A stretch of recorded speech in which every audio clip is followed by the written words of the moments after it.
Good morning, traders out there. Let's get back to the hot seat and see what we can come up with today. It's another bright day right here, and we're going to be looking at, did the stock market start the pullback? I'll tell you one thing, I'm taking a little bet on it right now. We'll see what happens. Can we get this to actually start to rise? I'm looking around to see if the market's coming down a little bit. The SPY is hanging out there. It could start to drop here. We'll find out what happens towards 9 a.m. Let's get to the stock market. Let's get to some playbook action and see what we can look in the market today. What's going on and why in the Sunrise Report. You guys know where you're at. It's Trade the Pool, and let's get it started.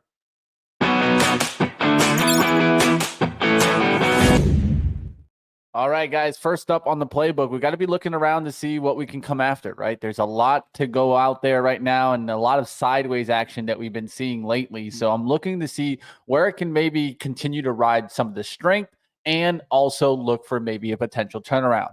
On the strength side of things, we can take a look at quantum, as quantum names have been really hot lately. So let's take a look at this stock. This is QMCO, where I'm calling out a potential breakout above 13. Of course, this stock did a inside day yesterday, a nice little move where it went below yesterday's or Monday's high, 1435. And stayed within the candle, right? Now we're looking to see if we can break out above that level, especially above 14. Above 13 is where I think it could start getting hot and try to make a run for that 14. We'll be watching to see what happens with these quantum names, as QBTS already has taken off this morning. But to me, this looks like a blow off top. That's the only concerning thing with me.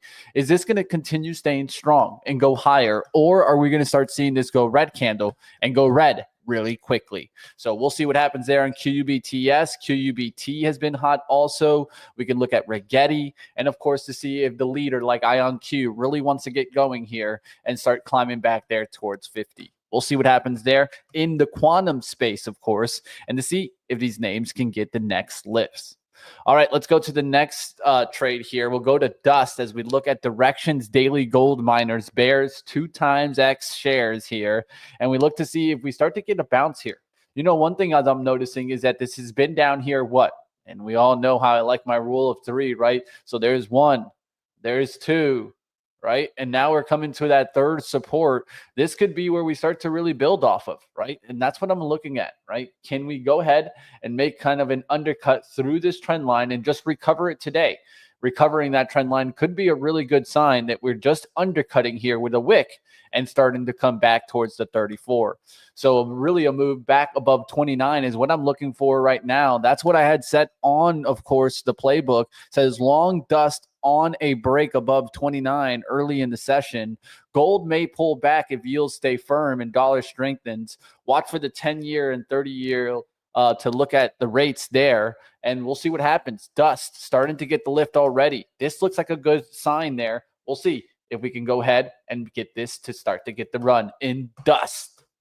All right, we'll take a look around at some other stock action. Let's keep it going. Let's get to the next stock on the playbook. We'll take a look at Snowflake. Snowflake is one that I talked about yesterday, looking to see if it can run into the earnings. The earnings will be tonight after the bell. So we'll see what happens. It has this sideways pattern right here.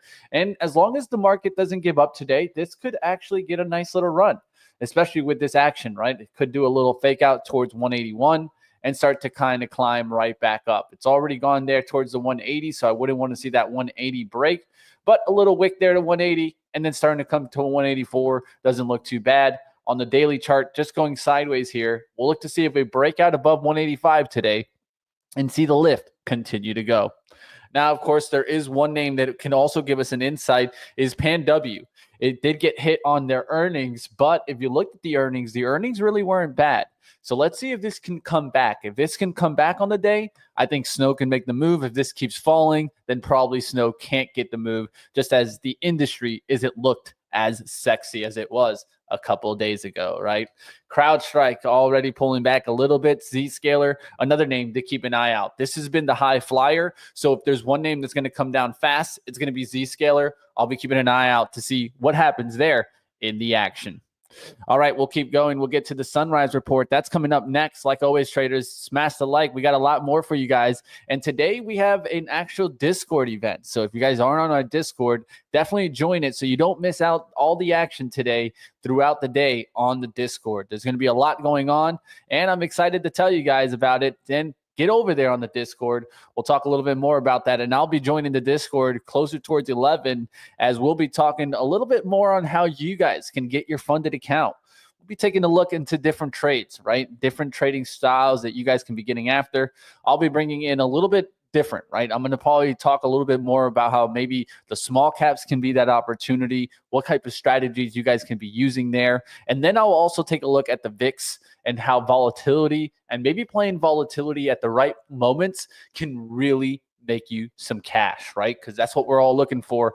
We're all looking to get into those evals to funded accounts, and we'll talk more about that during the show. All right, let's keep it going. It's good to see you guys out there. Smash the like. I'll see a lot of you guys starting to jump in here. And like always, hit the like so we can get, and the share button so we can get some more traders in here and definitely show what's going on out there. All right, guys, we'll see if we can start to get the lift. And the SPY still kind of leaking a little bit here. Will we get a big leak right before 9 a.m.? That's what I'm looking for right now. Can we come right back towards the 588? I'm actually taking a trade on this, guys. I'm actually going with the VIX here. You guys can see I'm still in the red here, and I'll show you guys the position, but I'm taking the shot already. So I'm long on there at the 53.14s, willing to add down towards 52.80s, looking for a breakout towards like the 54 here. So I don't have to risk too much, probably about like 30, 40 bucks here, looking for about 100. We'll see what happens. Doesn't look too bad. I'll be looking for a nice little kind of cushion trade on this, just looking to try to catch it before it drops fast, and then I missed the play. We'll see what happens towards the open. Let's get to the sunrise report where we talk about why stocks are moving and what stocks out there are hot this morning. It's good to see you out there, Joey. What's up out there, man? How you doing? What you looking at in the market? We'll definitely catch some comments in the chat. If you guys got a stock you guys want to talk about, make sure to throw it up in the chat. Let's get to the sunrise report and take a look at what stocks are moving and why this morning.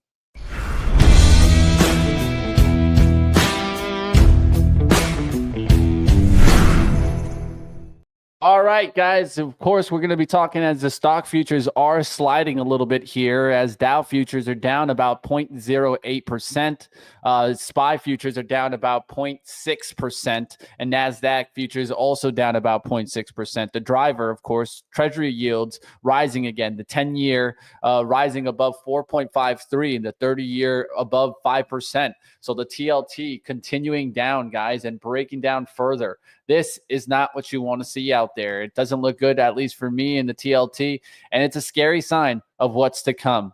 We'll see what happens there as concerns over the U.S. deficit and tax cut budget bill in Congress being talked about.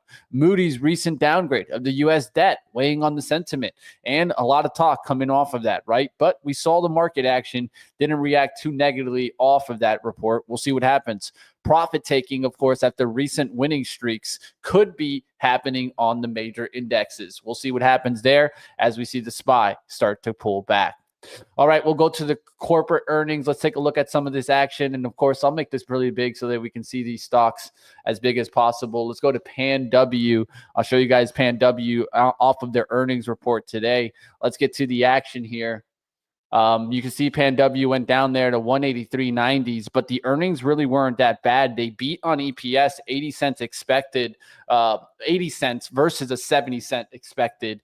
They beat on revenues at 2.29 billion versus a 2.28 billion expected.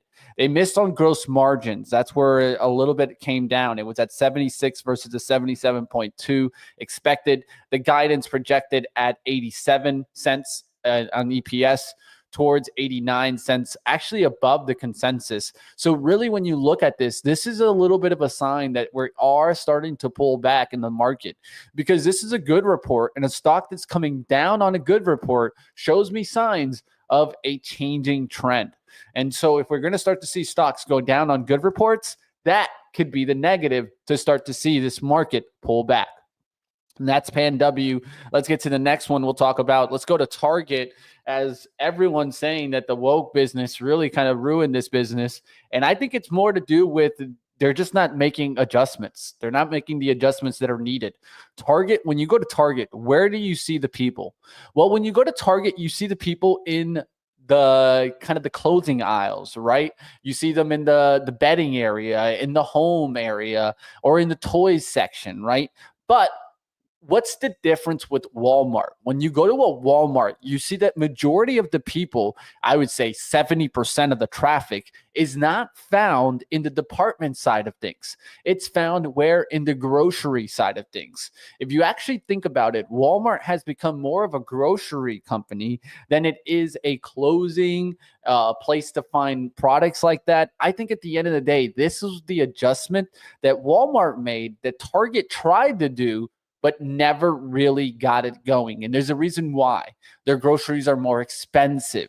They don't really even keep employees over there. It seems like a dead area.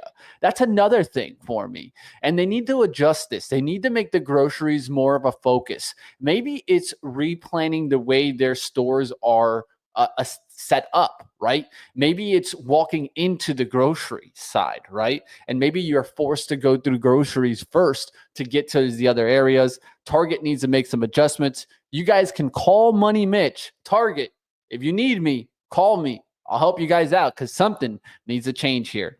Target coming in with Q1 revenues 23.85 billion versus a 24.2 billion expected.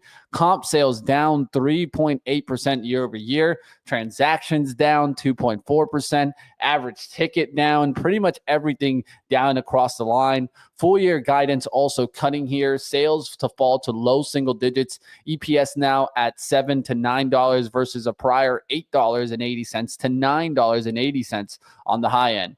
Executives citing consumer weakness and tariff uncertainty and DEI backlash. So there you guys see it. It's definitely taking a hit and continuing to take a hit, and we don't see it turning around anytime soon. Let's go to Lowe, as Lowe's stock here is down 3% in the pre-market. We'll see if it starts to work its way back. It looks like it is here, as it did get a pop and then a little bit of a drop on the first mention of the earnings. Now getting a little bit of a jump here. EPS at $2.92 versus a $2.88 expected. Slight revenue miss here of 20.93 versus the 20.94 billion expected.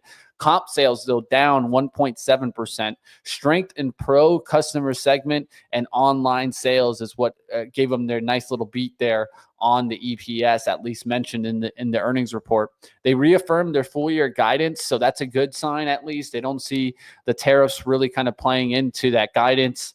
So we'll see what happens here in Lowe. And of course, Home Depot. Home Depot recently reported, did well on the report, but came down on the report. Let's see if Home Depot can get back above 380s today. That could be a good sign that Lowe also is on the move towards 240. We'll see what happens on those, Home Depot and Lowe. What do you guys think of these? Let me know in the chat if you guys like these two stocks.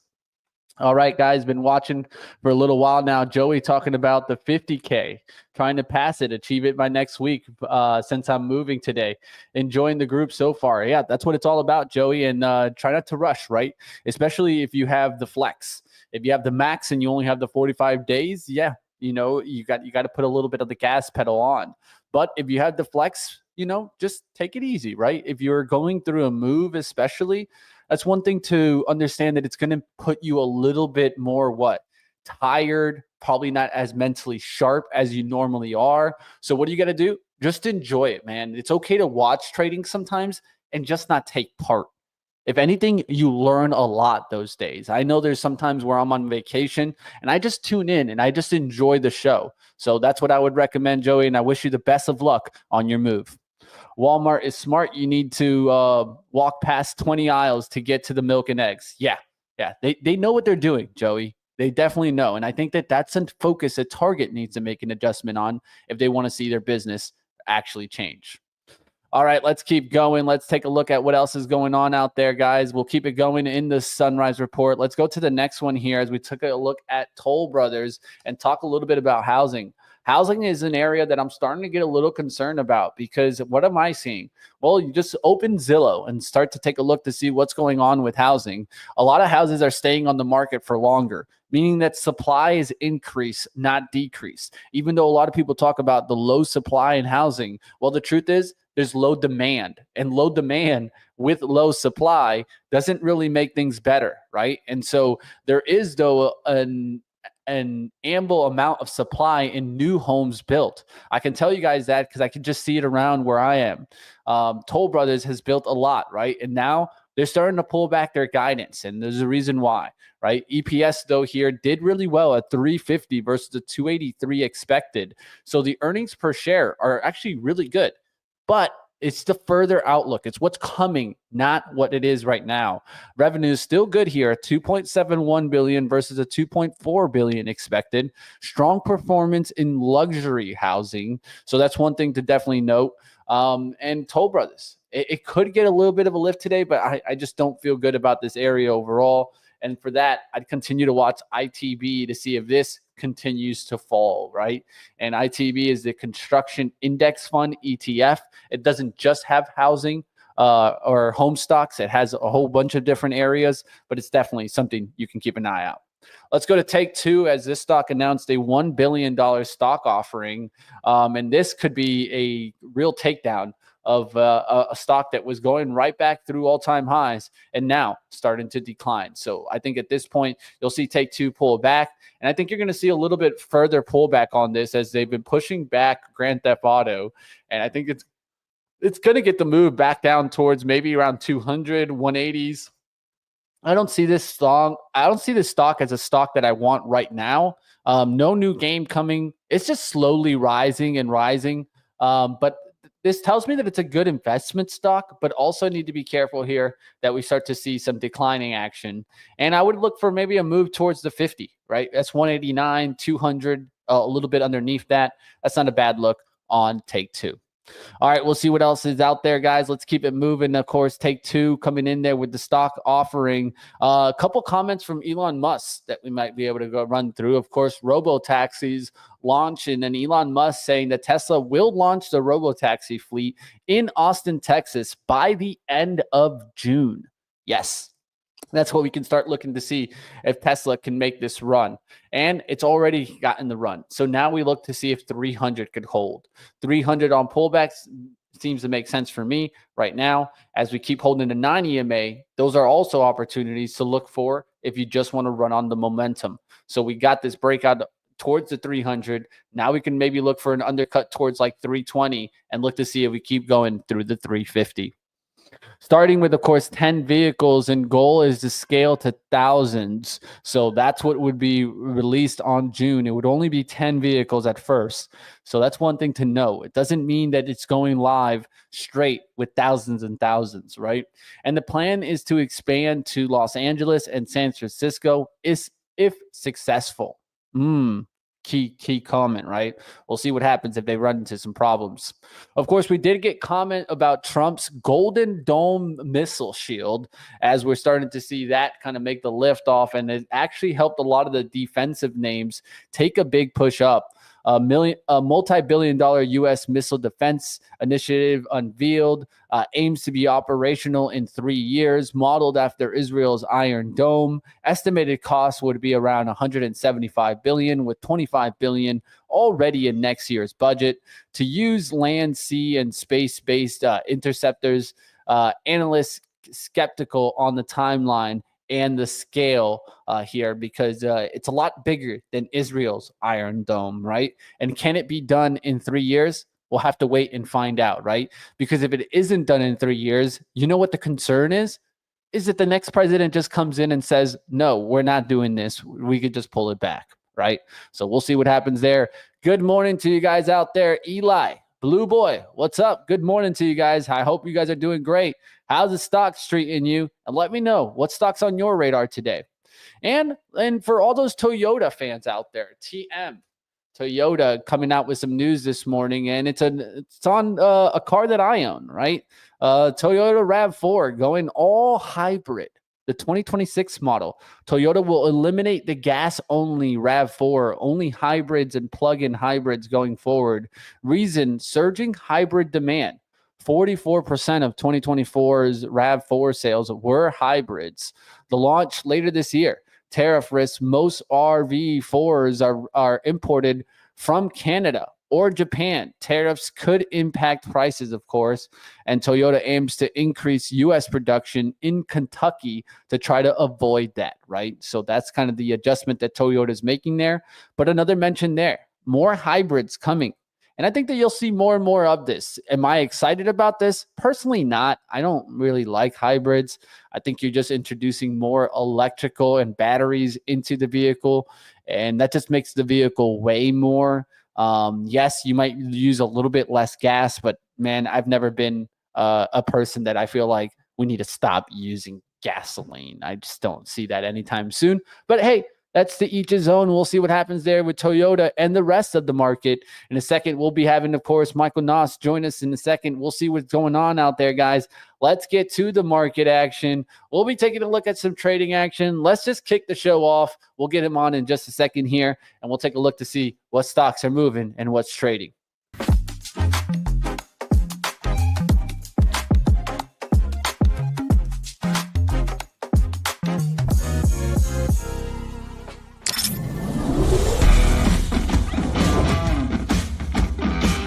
Wants 200, baby. You ready to get back to the trading action? You aim, you shoot, and make money. It's going to be a great day. You guys know where you're at. All right, we'll see what's going on in the market out there. Let's get to the action here, and let's see if the SPY is coming down a little bit further here. Let's take a look here as we're seeing a little bounce there on the 588s. We'll see if it recovers here. Been up and down on the position right now, looking to see what happens towards the open here. But let's talk a little bit more about that. Looking to see if we can cut down a little bit further here. Got the VXX on here, looking to see if it can get a little spike back above here. The key here is that if you look at the hourly, especially the hourly, and let's go ahead and delete some of these lines here. You can see we're kind of stuck on a sideways pattern here, and we've gone up here one. Well, first up, a little bounce here, 1, 2, and then we can go up to this third attempt here, back towards this 54. If we get back towards 54, I think we could make a breakout above this consolidation and maybe make our way to 55, 56, and then I'll see if we can actually start going back to 60. But it does give the opportunity to see that move happen. We'll see what happens there, right? It's been strong markets. We'll look to see if they can continue strong. Yesterday, it did pull back, but very late in the day. And then when did you really get the downside action? You got it overnight. So we'll see what happens. I think it's important to watch this 585 level. That's going to be where we can start to really kind of hit the support and start to pull back. That's the 9 EMA. So I think that that's going to be the next approach that we do take, is maybe a move to 585. And that couldn't be that bad. That's about 5 points down on the SPY and could give some opportunity or some pullback play. We'll see what happens there in the SPY. We can take a look at different stocks out there. We can also go to the small cap land here and see what's going on in that action right now. I'm looking to see if there's any small caps out there, guys. If you guys got a small cap you guys are watching right now, go ahead and throw it up in the chat. I'll be taking a look at some different names out there, of course. We've been watching ASST. This stock just doesn't want to stop, man. It's ripping again today, guys. Getting up there to 1020s, almost 1050 breakout here. This stock, I honestly don't even know why it keeps going to the upside. But hey, at some point, this thing's going to come crashing back down. It's crazy to see this thing up there, especially as this thing came from 59 cents, guys. This thing is absolutely ridiculous. We're talking at least an over 2,200% gain. Yes, I said that correctly.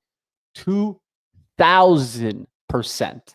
Not 200%, not 2 times your money, 20x that money, man. That is absolutely crazy talk on ASST. We'll see what happens on that one. Let's go ahead. Let's bring on the man himself, Michael Noss. What's going on, man? How we doing? Well, geez, right in there. No fancy music or anything. How's it going? Oh, I already rocked it for you. That was my fault. Okay. I didn't know exactly if you were coming in exactly at 9. So I was like, you know what? I'm just going to start the show. We'll see what happens today. We're a little bit, doing multi-events today. So a little part of me is wondering exactly what's going on at certain points. So I'm just trying to roll with it. Gotcha. That's always good to be. No, it's a good good morning. Looks like we don't care about war either. War, buy the dip, downgrade, buy the dip, everything buy the dip until they get positioned. Now, listen, I'm not a tinfoil hat guy, right? If I was, I would say, man, all this bad news is coming out at the same time a lot of the institutions are under positioned to the long side. If I was wearing that hat, I'd say, man, they're really trying to drive down the price to get that to be able to buy the dip. Now, I'm not smart enough to know any of that kind of stuff, but it does seem like every day there's a major news event trying to spook the market, and every day we don't really care, right? The dips so far, anyway, still early in the day, Yeah, are getting bought up. I think the problem here is that you're starting to get the bulls to flaunt their chests too, and that's a big problem. And I think that just shows me signs more and more. We're definitely near the top in the dash for trash. And the real catalyst was just talks of potential war, not necessarily something happened, right? Because if something happens, I'll tell you right now, the market is going to take a little bit of a slacken, especially on a war between Israel and Iran. That would be massive effects in the Middle East, and that could cause problems with the U.S. because the U.S. is trying to close deals right now with Iran, and if we do this, well, we know what's going to cause problems between U.S. Israel and U.S. and Iran, and so we got to make decisions on who we're going to stick with in the long run. We'll probably stick with Israel, and then that causes more of an issue here. So I think that yes, you're right in that definitely the catalysts are starting to come in to try to get the pullback in, and it's not causing that big of an effect. But I also think that the catalyst was just more rumor talk, and that's just rumors. Rumors are nothing compared to the actual action of war happening. We had rumors of Russia and Ukraine war for a long time. The market wasn't going down until we actually had the battle happen. Yeah, in the long run, most times, the Russia-Ukraine was a bit of an anomaly because it happened the same time that the Fed started jacking rates. Generally speaking, war is an absolute buy the dip market, right? And then certain stocks, right? So that started to make me think of the only one I know off my head because is POW. Is that still no? There's a couple of these. Yeah, these POWW. Right. So some of these sometimes react when there's news like this. Again, you can go back through history, very easy to look and say, okay, every time there's been, a Middle East conflict breakout or what happens if you bought versus what happened if you shorted. In all cases, pretty much except the Russia-Ukraine, which again lined up with the Fed interest rate thing. They were definitely buy the dip things. But yeah, there's certain things. Yeah, I see you've got Lockheed Martin there, right? RTX, I think is that Raytheon? Yeah, that's gapping up pretty big today. So some of these names RTX, might be in play. LMT. So when my whole, fade the gap strategy, I've got some of those, right? I think already got LMT on there. I'm going to add RTX to it here. But yeah, I think a lot of these names it's one of those that they're all gapping up pretty big. Yeah. If this turns out to be a nothing burger, they could. This one's an important one because it also got the Iron Dome push, right? And so the Golden Dome push got pushed with LHX. I don't know if you caught that, but that was the stock that was mentioned from Trump and the Golden Dome. So LHX is getting the lift already, and it has a double catalyst with this. So that could actually start the kickstart of these defensive stocks. And then you would know this better. I think the drone names might be another one. I don't know any of those offhand, but those the ones problem that got is that hot. there's only one that's like somewhat public, right? Which is RCAT, and what it is that the best names are private. So if the best names are private, not much you can do there, right, Michael?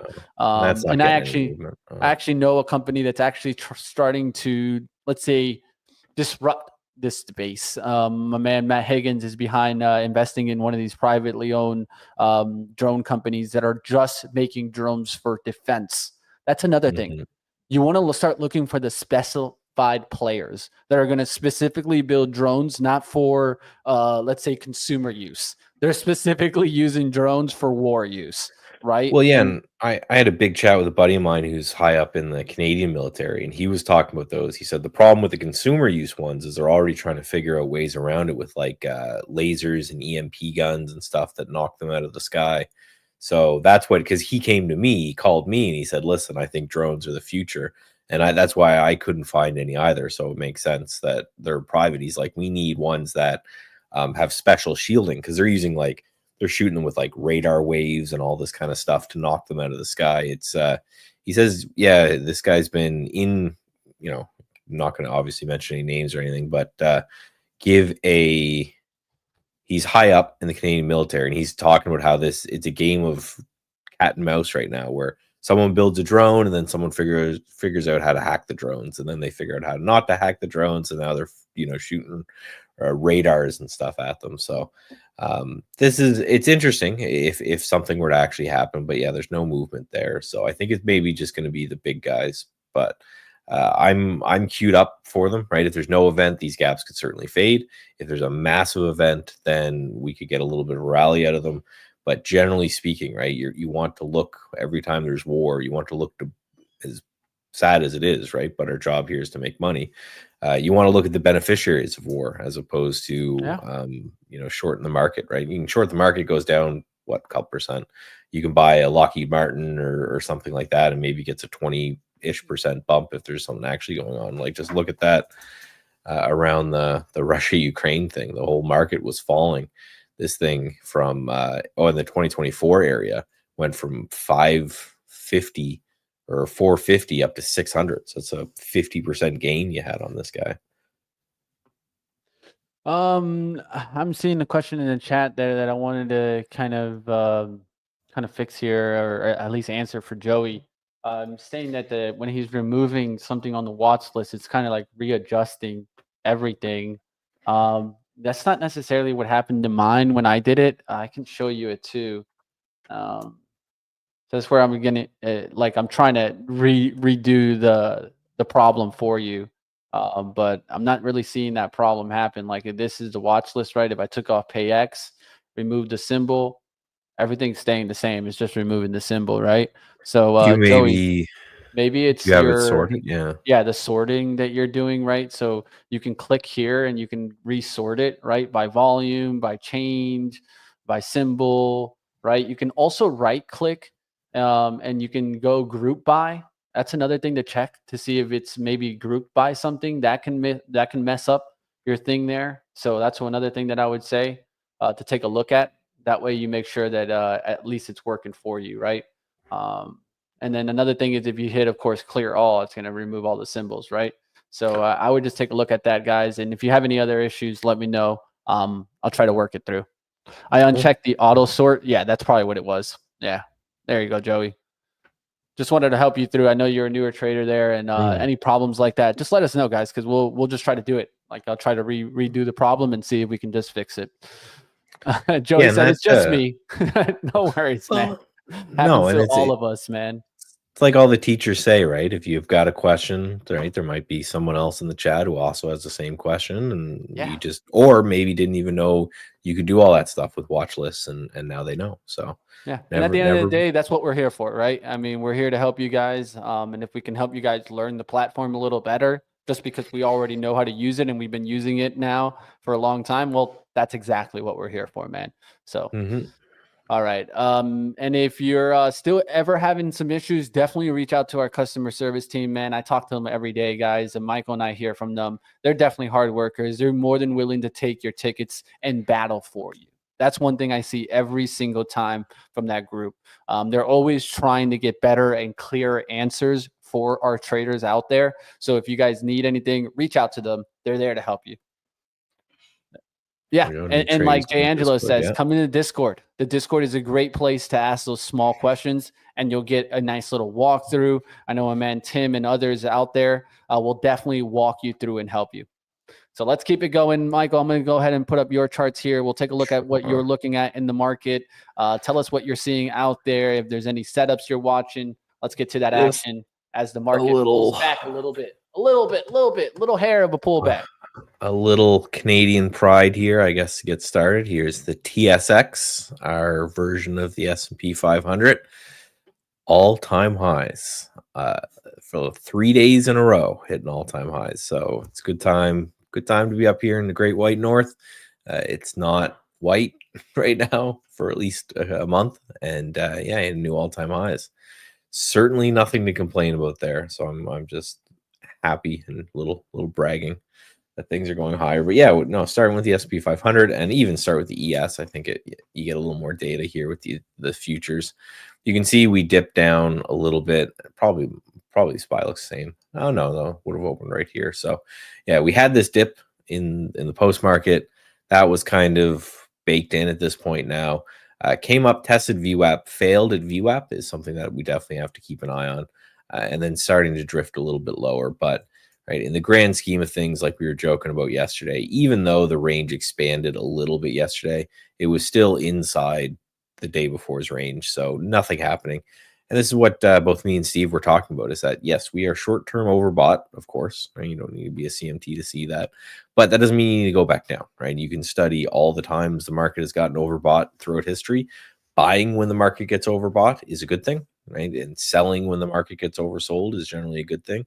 Doing the opposite of that, of buying when the market's oversold and selling when it's overbought, is the quickest way to the poorhouse. So we are up. We hit an overbought reading.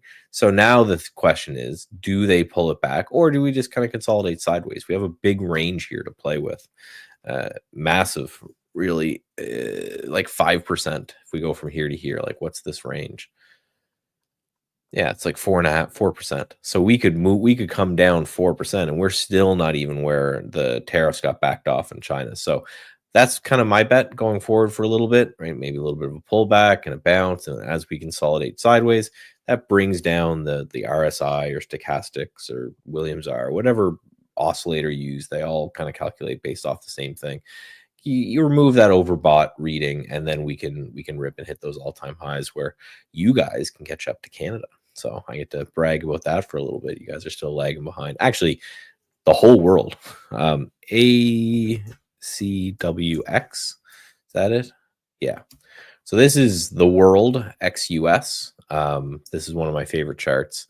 And ACWX, if anyone's looking for the ETF, not really anything you can day trade, right? If you look at it, the liquidity is not that good.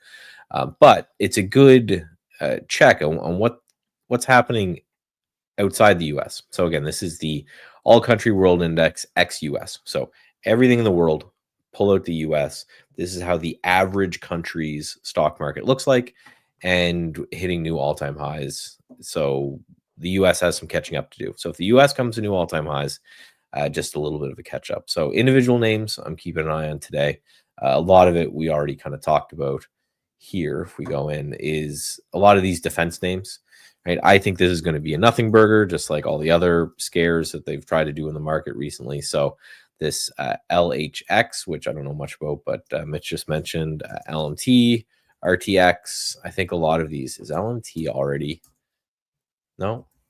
Okay. So yeah, so these are long-term. These are good looking charts, right? Had a little breakout, came back to retest the range. Looks like it could be breaking again. I just think, and my system says, right, that gaps on average come back a little bit. So I've got some of these as well. And some other ones that I'm watching are just Target up a little bit too much, or down a little bit too much. That negative reaction on earnings, looking to see if that one bounces. Baidu, BIDU. This one I'm already in. That's why I have it drawn out here. So I'll see if there's a trigger that I can take in the other account later in the day. But I did get triggered in on this candle right here while I was at the gym there. And then the old Pan W. Cybersecurity names taking a little bit of a hit today. Pan W on earnings. Again, looking to see if those things bounce. So beauty of being a systems trader is it's Groundhog Day all over again, right? I look at my gaps. I look for the gaps to fade. I plug them into my system. And then the British man starts screaming at me when the trades are taken.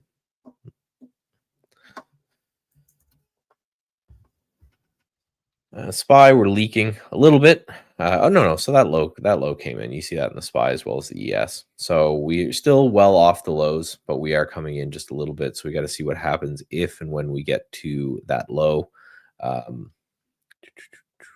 then we have this prior low right here. So this was the Moody's downgrade low, and then we obviously bounced significantly from that. We've been kind of messing around in the range. Now we're to the threatening of war low, and it's still above the Moody's downgrade low. So those are the two things to watch. If we come all the way down to the pre-market low, which we're well above right now, then we have to watch this next low, and this next low sits at right here. Now, for on the way up, if the market goes higher, the levels I'm watching is essentially just the 2-day VWAP, which is right up here at 592.25. Sorry, those lows, I forget to read them out, is 587.50, and then down here at 586. So a lot more levels to the downside because we're at highs than levels to the upside. So there's that LHX triggering here. It's just not, there's no volume there, right? Anytime you look at the candles like this, they're all dashes. There's no volume in the pre-market, so this is definitely one that I got to wait for the open on.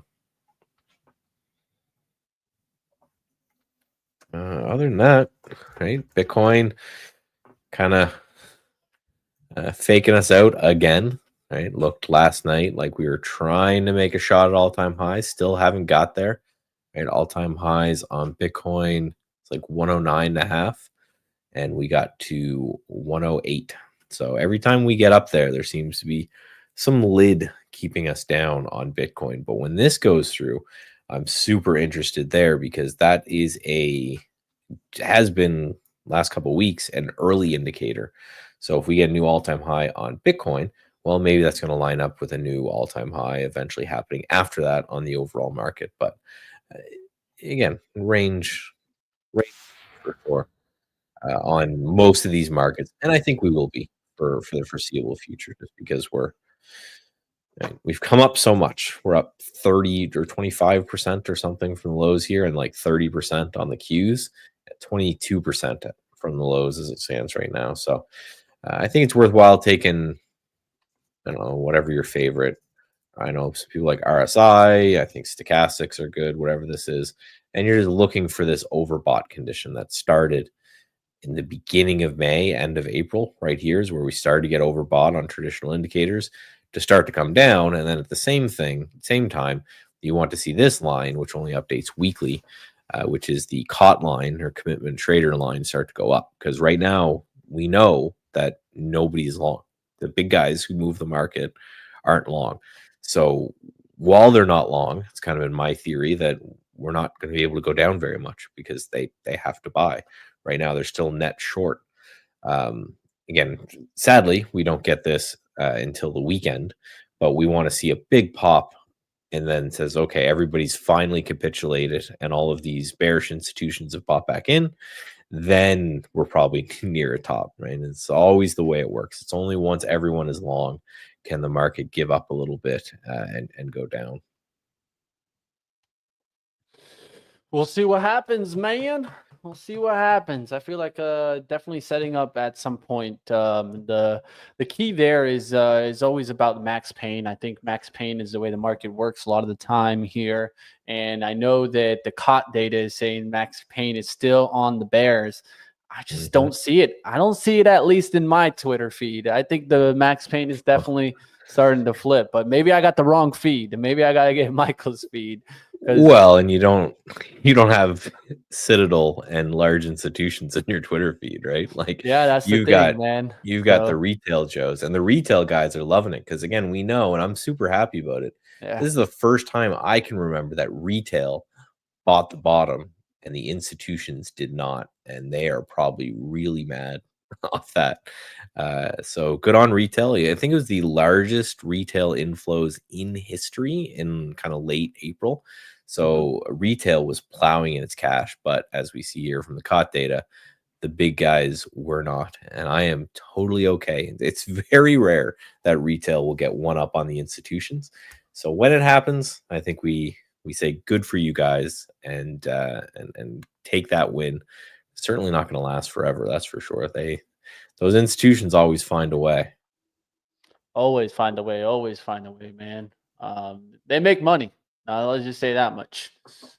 Well, if not, that's capitalism, right? They get fired. I mean, again, my whole premise and the whole premise of the COT data, we know for sure, like they cannot hide this data. We know for sure from the future side of things, they're not long. And the end of the month is coming where you got to sit down across the table from a billionaire And he goes, why aren't you long? The market's close to all-time highs. Why are you not long? Those guys get canned, right? They get booted right out. So it's just the way that she works, right? That's just the way it goes, guys. We'll see what happens out there. Getting closer and closer towards the open. We got about 10 minutes left. Yeah, a lot of these poor things are triggering for me on the open, before the open. But again, there's no, when you're seeing these alerts come up, just kind of ignore them, because I don't have any of these that don't have volume turned on yet, right? I turned on like Target, I think, so it could trade off the open, but there's no trade there. Pan W, I have that turned on. There's no trade there. But this is why it's really, really important, if you're going to trade pre-market, you understand the volume limitations. Like you saw LMT come through and trigger, but there's no there's no trades, right? Anytime you see these little dashes, means like one share has gone off here and there, right? Lockheed Martin. I used to be really close to them, and they have a big office here in Orlando. They actually have a little office here up in my little fishing village. I got a couple buddies that work for it. Yeah. Obviously they're not building the things. It's like a branch for software development and things like that. But yeah, I've got a couple guys there. Yeah, they're cool. They're cool people to talk to. I used to work at a hotel, a Hilton, right down the street from them, and just sit there and just talk to kind of old fighter pilots and things like that. And it's cool to talk to those guys. Oh man, my buddies who are the software developers are like, we can't. I'm like, so what do you do all day? He's like, nope, can't tell you. Like, I've got a big NDA. B, it's Lockheed Martin, so I am not gonna mess with that and let you guys. So he's just like, I build software. These military guys talk too much, though. I'll tell you that much. The guys at my tables, they be talking so much crap. Oh well, especially if you're giving them a couple beers, loosening them up. Oh yeah, come on, that's exactly what they're doing. They're there for beers, man. Yeah, they're like, what are they gonna do to me at this point? But yeah, my buddy's always like, they've been fighting for years. I'm like, come on, give me something. He's like, nope. Nope. I worked with one guy once who was ex Lockheed Martin, and his whole thing was he kept the lids closed on the missile bays, and I'm like, that seems pretty important. He's like, yeah, if those get hacked, he talked about how everyone's watching via satellite, and he's like, and if the missile bays in the US just opened, that's the only thing he was in charge of keeping shut. He's like, even if they opened, it's like war, because everyone's watching all the time and say, hey, there's no way you're only opening those for one reason. There's AI all the time that and trust me, they're watching all around the world, right? Oh, yeah.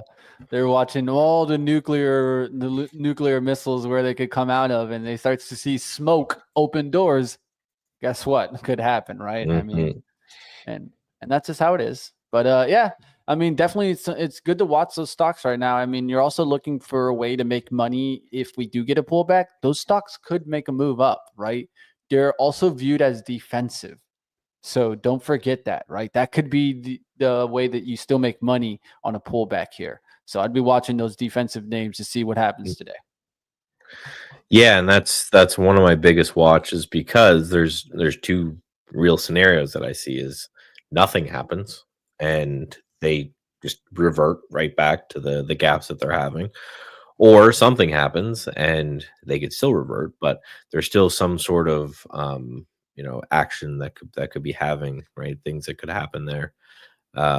So yeah, it's definitely going to be where a lot of focus is, a lot of ideas. So you're seeing a lot of these names happen, and you're seeing the alerts already come through as these things are fading a bit, but you just have to, again, ignore these things. There's just no volume going through these yet, right? You got to wait till the open, and they're not active enough that I think that they have this kind of pre-market thing. So when the open happens, those are the areas I have to keep an eye on. All right, we'll see what happens towards the open here. Got at least a little love in the chat. Ryan, how you doing out there, Ryan? It's good to see you, man. Glad you're over here and checking out Trade the Pool. That's what it's all about. We're doing the same thing I used to do over there. I was trading on Trade the Pool, right? Just continued doing it. Just came on over here, man. So I hope you enjoy some live trading action, Ryan. Let us know if you got a stock you want to take a look at. All right, we'll see what happens in the small cap land. I'm looking around to see what else is moving out there. I'm seeing KDLY also back in play. And that was one that we were talking about just a little while ago of how this one was starting to come back here. And look at that thing go. Yeah. Now it's up to 19. This thing had gotten up to 30 on that day where it did that breakout. So keep your eyes on that name. Definitely in the small cap space. It's going to be a watch. And we'll see what happens on some other ones out there. I'm seeing of course, ASST, that was really high up, and I think this could come crashing right back down here. It is already starting to show a little bit of some slowdown, but what a move in that thing. And then we'll take a look to see what other plays come open here towards the open. Of course, Sigma also in play there. I'm looking around, see what other plays in the small cap lands are moving out there. Not too much. Maybe this B. Riley Financial got a big pop. I think that was an earnings pop, though. So I don't expect too much more from that one. And looking around to see what else is going to be able to hold trend, at least from the market trends. The quantum names have been the hot area. QBTS, did it top this morning? It could have. It could have already topped out. I mean, at least that's what I see on the chart. Look at the daily chart. Yeah, well, the intraday chart for sure. It's been dying out. So again, this is the one that I bought here at 11. I'm using a lot of people. Some people are asking the trailing stop on this. I like for these momentum plays, and you'll hear Mitch talk about them all the time. You just grab a short-term moving average, right? I don't whatever care it is, the 5 or the 8 or the 9 or whatever. They're all going to be, just what they're all going to be about the same. But just something like this, I think I have a 5, and then my game plan is that if it closes below that, you take half off the table. Then you use maybe a longer term moving average. I know some people like the 21 or the 20 or something like that. And so it's all about, you take the amount of trust, I guess, you have, the amount of trend you think the thing is going to do, and then you just pick a moving average, because you know that there is no moving average that is predictive. There's not like we could test them if they were. So you're taking something that fits more of your time frame. So this is my game plan with this one, is that I will take half or more off the table on a close below this 5 moving average, and then I think I've got a 20 that will take the other half off, because the idea is that, right, I'm in from 11 at 17. That's an amazing move already. I would be an insane person not to let that come all the way back down. But at the same time, I know this thing could get to 30, and like, these things are crazy. They could go wherever. So I want to do that. Right. Yeah, and that's why I like moving averages for them. Like, if you come back and you look at QBTS on this breakout right here, the first time it closed below this 5-period moving average was right here. So I'm just thinking, if you got the break here at 1 and then you're out at 4, you're fantastic. But so half on a short-term moving average, the other half on a longer-term moving average, giving it room to run. Where again, I'm someone that I believe these are scams, so I have to have my out planned anyway, right? Yeah, no, definitely, I agree. What I like to do is also just do sometimes just like a flag, right? The flag on this from the breakout above, it's like it's up like about 8 or 9 points. The flag is measured out to like 9 points. So maybe we're getting to that point where it's just extended away, and then we're going to get a little retracement at this point, right? It's all dependent on how you want to sell it. You want to sell into the strength or wait towards the pullback. In this case, you're just riding the momentum, the trend. And the trend's your friend until it isn't, right? In this case, we're starting to break the trend. We'll see if it actually pulls back some stocks, because there's still some names that could push today, right? Like, I'm still watching QMCO to see if we break back above 13 today, which had an inside day yesterday. So nice little setup on this quantum name, if quantum can stay hot, right? So you got to continue to watch these, right? Yeah. IonQ has broken 33, I think, like 7 times, and hasn't really wanted to break out. That's one thing that I'm a little concerned about. This one should be a little bit higher, I feel like, near all-time highs. That would show me more signs that quantum wants to keep going, but we'll see what happens here. Market's open. Let's get after it out there, guys. Be safe. Get after it. Do what you can, and we'll see if we can make some money today. Yeah, PanW triggered, but immediately reversed. So I'm definitely not taking that one off the gate. First move on the market here is up. So we're looking to take a little bit of pop. This is another one that I'll potentially take as well. If we just take closer here, I might just take some SPXL.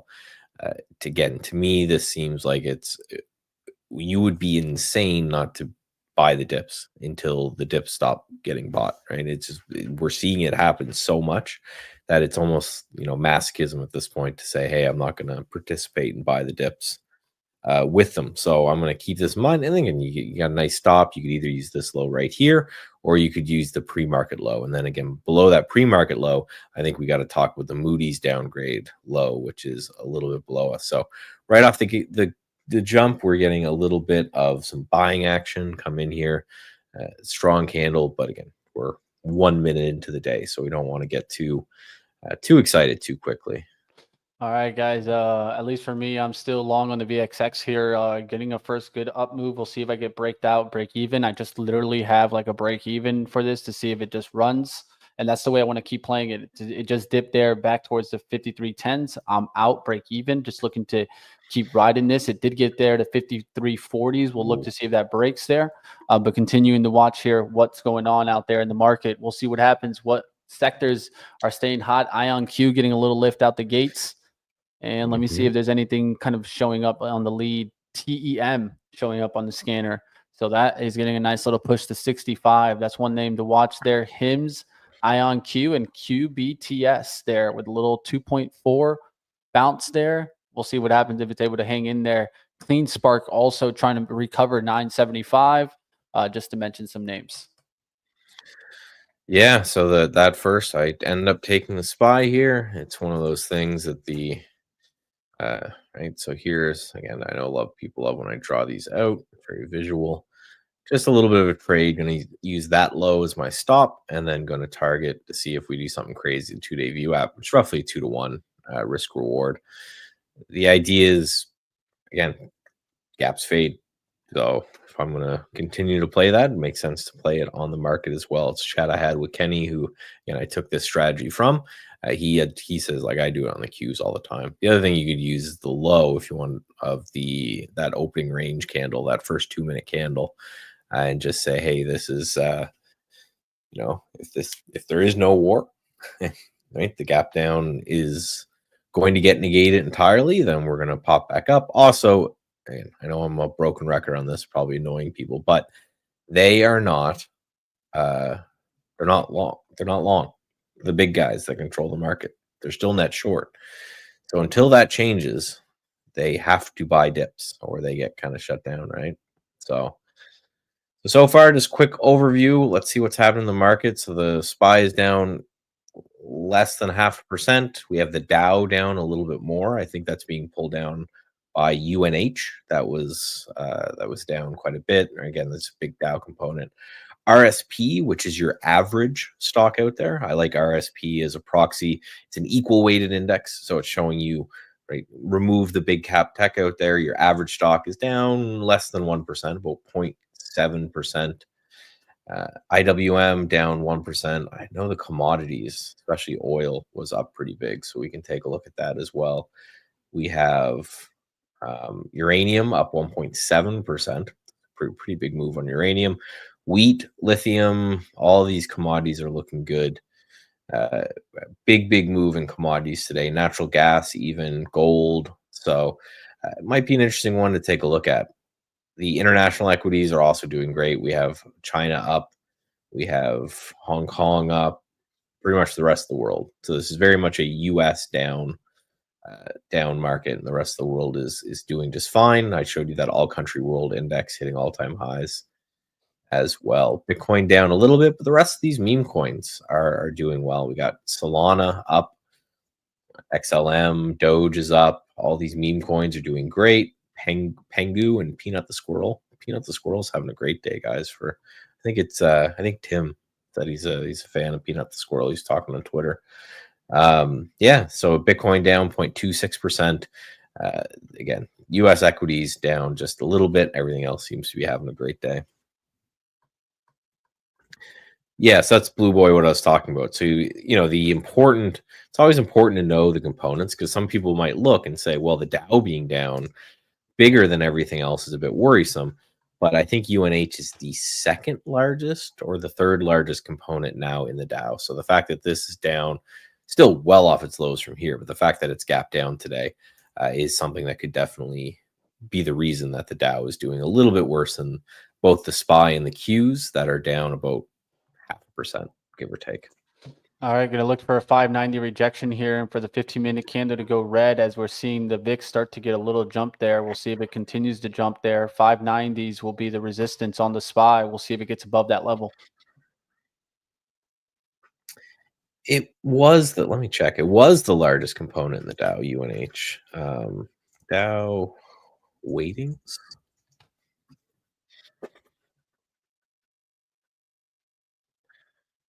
Yeah, it's down there now that it's dropped. It's the 7th. Wow, that actually surprised me. Goldman Sachs, Microsoft, Home Depot, Visa, Sheeran Williams, Caterpillar, and then UNH.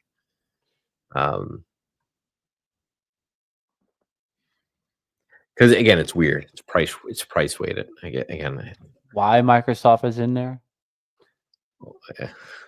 Well, and right. Why is Apple in there?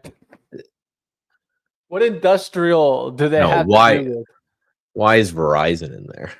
Right? Because the point of the Dow is it's supposed to have like kind of be like communications, right? Well, how do you communicate? I use my iPhone. I mean, it has to do with some infrastructure, right? But I don't know about Apple. I'm chatting you with you right now. I'm communicating you on my MacBook, right? So it's so weird because it's like when you do the weightings, it's like it's hard to not put every stock as a technology stock, right? Amazon is Amazon a retailer or is it cloud computing? Is it right? It's like everything. So I don't know where you draw the lines. I don't envy those people, because I think there's some quarters that Amazon makes more money from cloud computing than it does from selling you Chinese junk, right?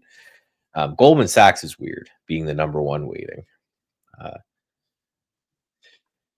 But so far, nothing on the SPY. We had that opening range. You can see the trade that I'm in here. Nice opening range pop.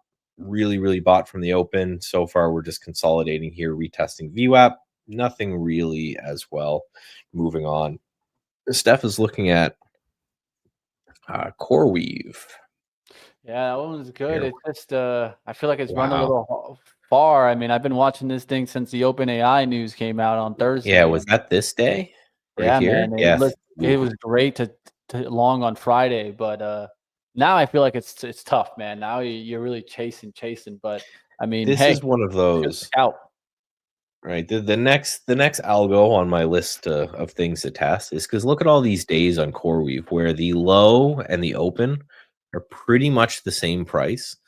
Like I want to run a test and say what happens if you just bought, strong stocks on those days. You have to wait for the close, so you're buying right here, but you're seeing that right riding a short-term moving average, and the fact that this is the only kind of give back day you see in the last 20 is just showing that they're waiting for the open and there's a buy algo going on every single day on this name. So really strong.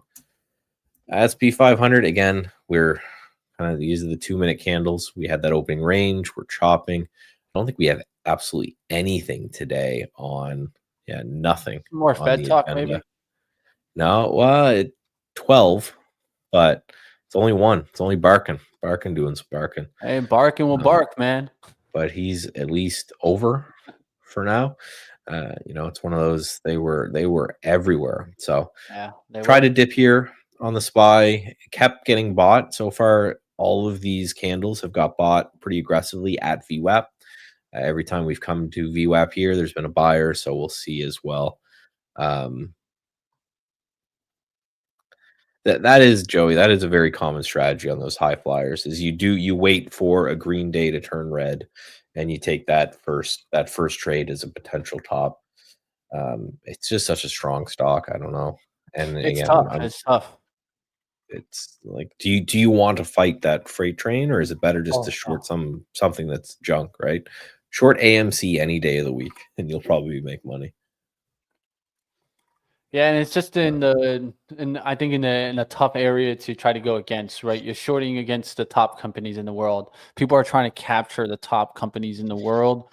Anything to do with OpenAI, they're trying to buy because they think that OpenAI is going to be like this.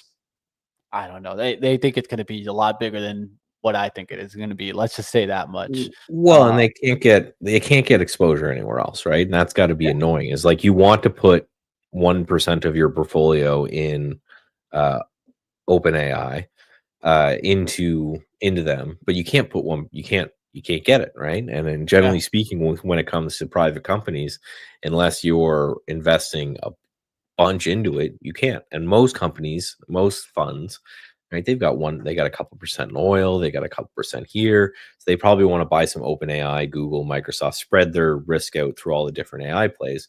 But you just can't get that one because, like, why would they go public at this point? Anytime they raise their hand, someone gives them billions of dollars. So there's no need to get access to the public markets. Sideways here on the market still, just kind of chopping about. Yeah, for those, my Baidu definitely was obviously stopped on that one. The IDU, show you what happened here, right? So there was the short. It came very close to the 2-day VWAP, right? Some off, but obviously not enough.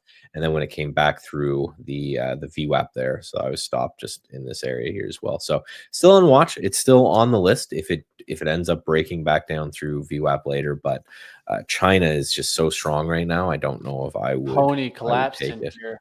That looked like a nice short. I'm gonna be looking to short this thing if it can bounce a little bit. Pony. Oh, Pony AI.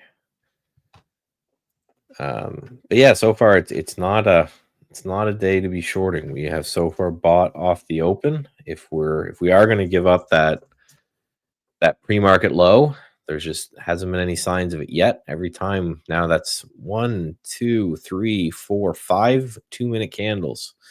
So 10 minutes or so. Every time we touch VWAP, we buy. We touch VWAP, we buy. Touch right over and over and over again. So there's definitely some sort of buyers out there. So that would be the first thing that I'd look for weakness. Is the low of this candle is 589. If we lose that and on any significant basis, then that could be whatever buy program is going on here. The guy's got enough for the day and he's going to flip it off. Just interesting. I'll just keep going through my lists over here of everything else. And yeah, pretty much It's coming back. TNX is up still. So yeah, you're not getting, this is what, if there is one bear case in the market, it's this right here, is that you're not getting diversification via bonds. And at some point, the government, we know Trump is scared of this level here on bonds going too low. That's where he kind of completely capitulated. So that's when we're going to start seeing the tweets coming in, because they just can't get any lift in bonds, can't get any relief in interest rates at all. We have interest rates up 1.5% today to 4.5 on interest rates. Copper up big, which is interesting. Usually, often I use COPX because there is no copper ETF. You should talk to your boys, man. Get them to list a good copper ETF for us. The thing is, there's so many tickers, right? And so that's the problem. It's like, well, you use COPX for the miners, but I just mean just do an ETF of the actual commodity. Yeah, itself, right? Like like I don't know why there isn't one. It doesn't make sense to me. It's gold, silver, platinum. Doesn't make sense. Probably has to do with something with fees, but I'll ask. I'm sure Tuttle will let me know. That might be. It might not be profitable, I guess, because the ETFs charge such low fees, and they would have to do some rollover stuff. So it might. I'll ask Tuttle. He'll give me the answer.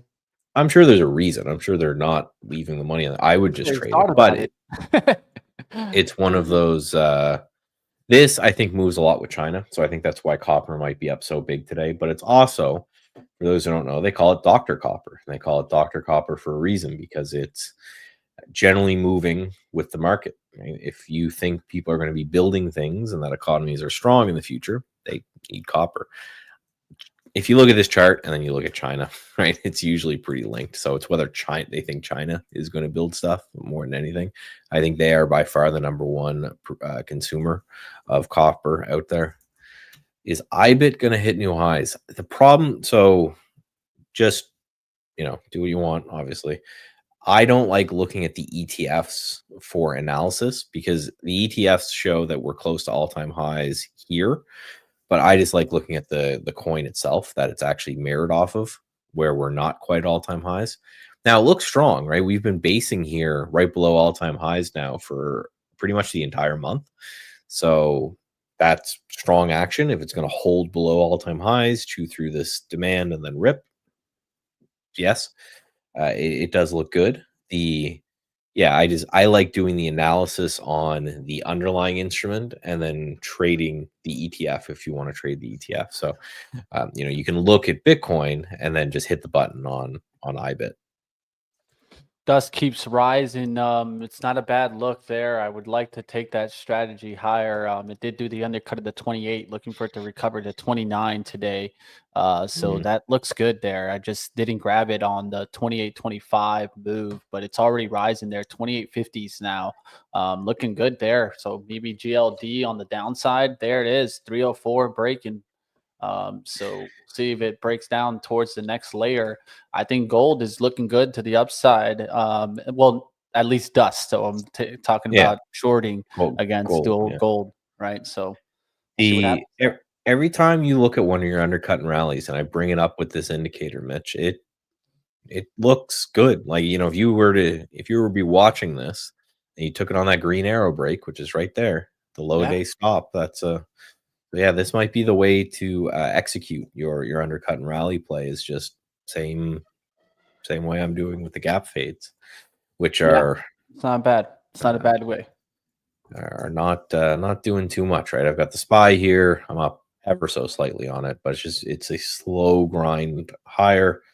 Again, not expecting a huge amount. I know that this is the ultimate target, but I will certainly probably wuss out before then and take something a little bit before then. Other than that, I'm just keep looking at my list. The entire world, other than the US, is kind of up on the day, except what is this? Japan is down.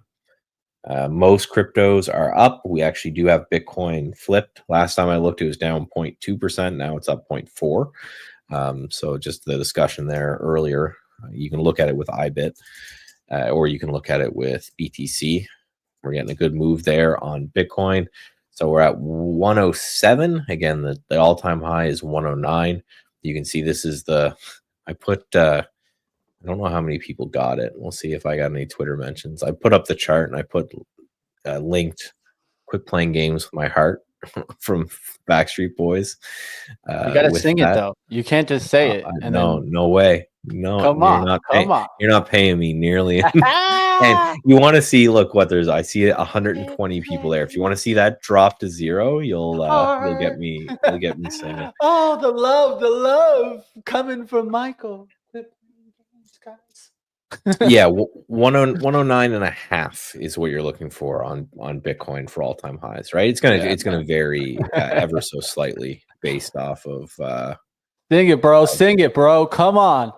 No, I think YouTube would shut us down. Yeah, you got to be careful singing too much. You're too good. You're gonna get us like copyright strike on.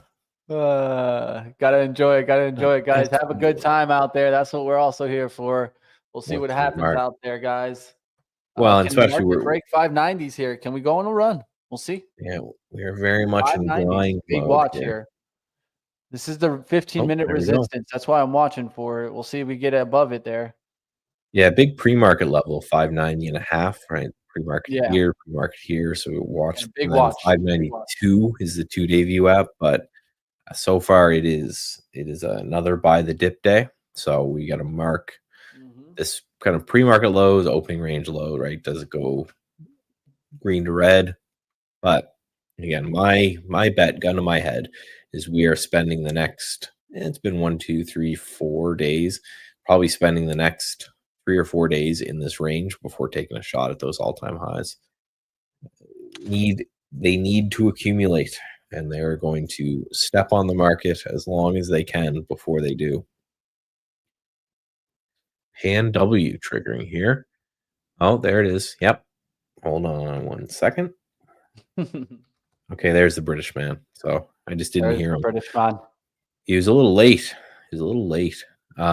Speaking of, right, the bot and automated trading, I am giving, I guess, a presentation on Discord. And I think you are doing something that day as well, Mitch, and mine is going to be all about the automation that is incoming. Yes. When's your time slot today? Not today, I don't think. It's like 28th. I don't. Yeah, 28th. Yeah. Yeah, so it'll be all about automation, how automation can remove emotions from trading, how it can make you faster, better, stronger. So that'll be way more Stronger, faster. a fun time. We're going with the So Kanye yes, now. in Pan W 188 is the ultimate target. That's a 2-day view app, low a day, worst case stop. For me personally, on my personal trade, I'll probably actually just raise that stop up to like 180 right here. Just that's where it pulled back this last time. So if it breaks that, it's probably going to challenge the low of the day anyway. That gives a 3 risk reward, which would make me a happy camper. If you get 3 times your risk, and then I've got the SPY trade on. And that's working. It's grinding slowly. It's close to that 90 or 590 and a half. It's getting hit that and kind of pulled off it just a little bit. The fact that we've got absolutely no economic numbers going off just makes me think this might be just like a drift day where it's kind of drifting up, drifting down. I'm taking a I didn't shot know here, that. guys. I'm trying to short pony here and see if I can get it knocked down here. I got to be careful because it could spike up about 50 cents there. But I just feel like this doesn't want to move at all back to the upside here. And I'm starting to get short here. I got 400 shares, still able to add another 100 shares at like 1730s. But looking to see if this could just drop fast to 16. That's what I could see happening here. So let's see what happens. Let's see if they just come and shellac pony today. It's good relative weakness, right? Everything is getting bought off the open, except for, right? And again, we talk about it all the time. You don't need to be fancy with your relative strength, relative weakness, right? You look at it and you say, okay, from the open, the market is ripping. So what isn't? Right? Pony is doing the opposite of ripping.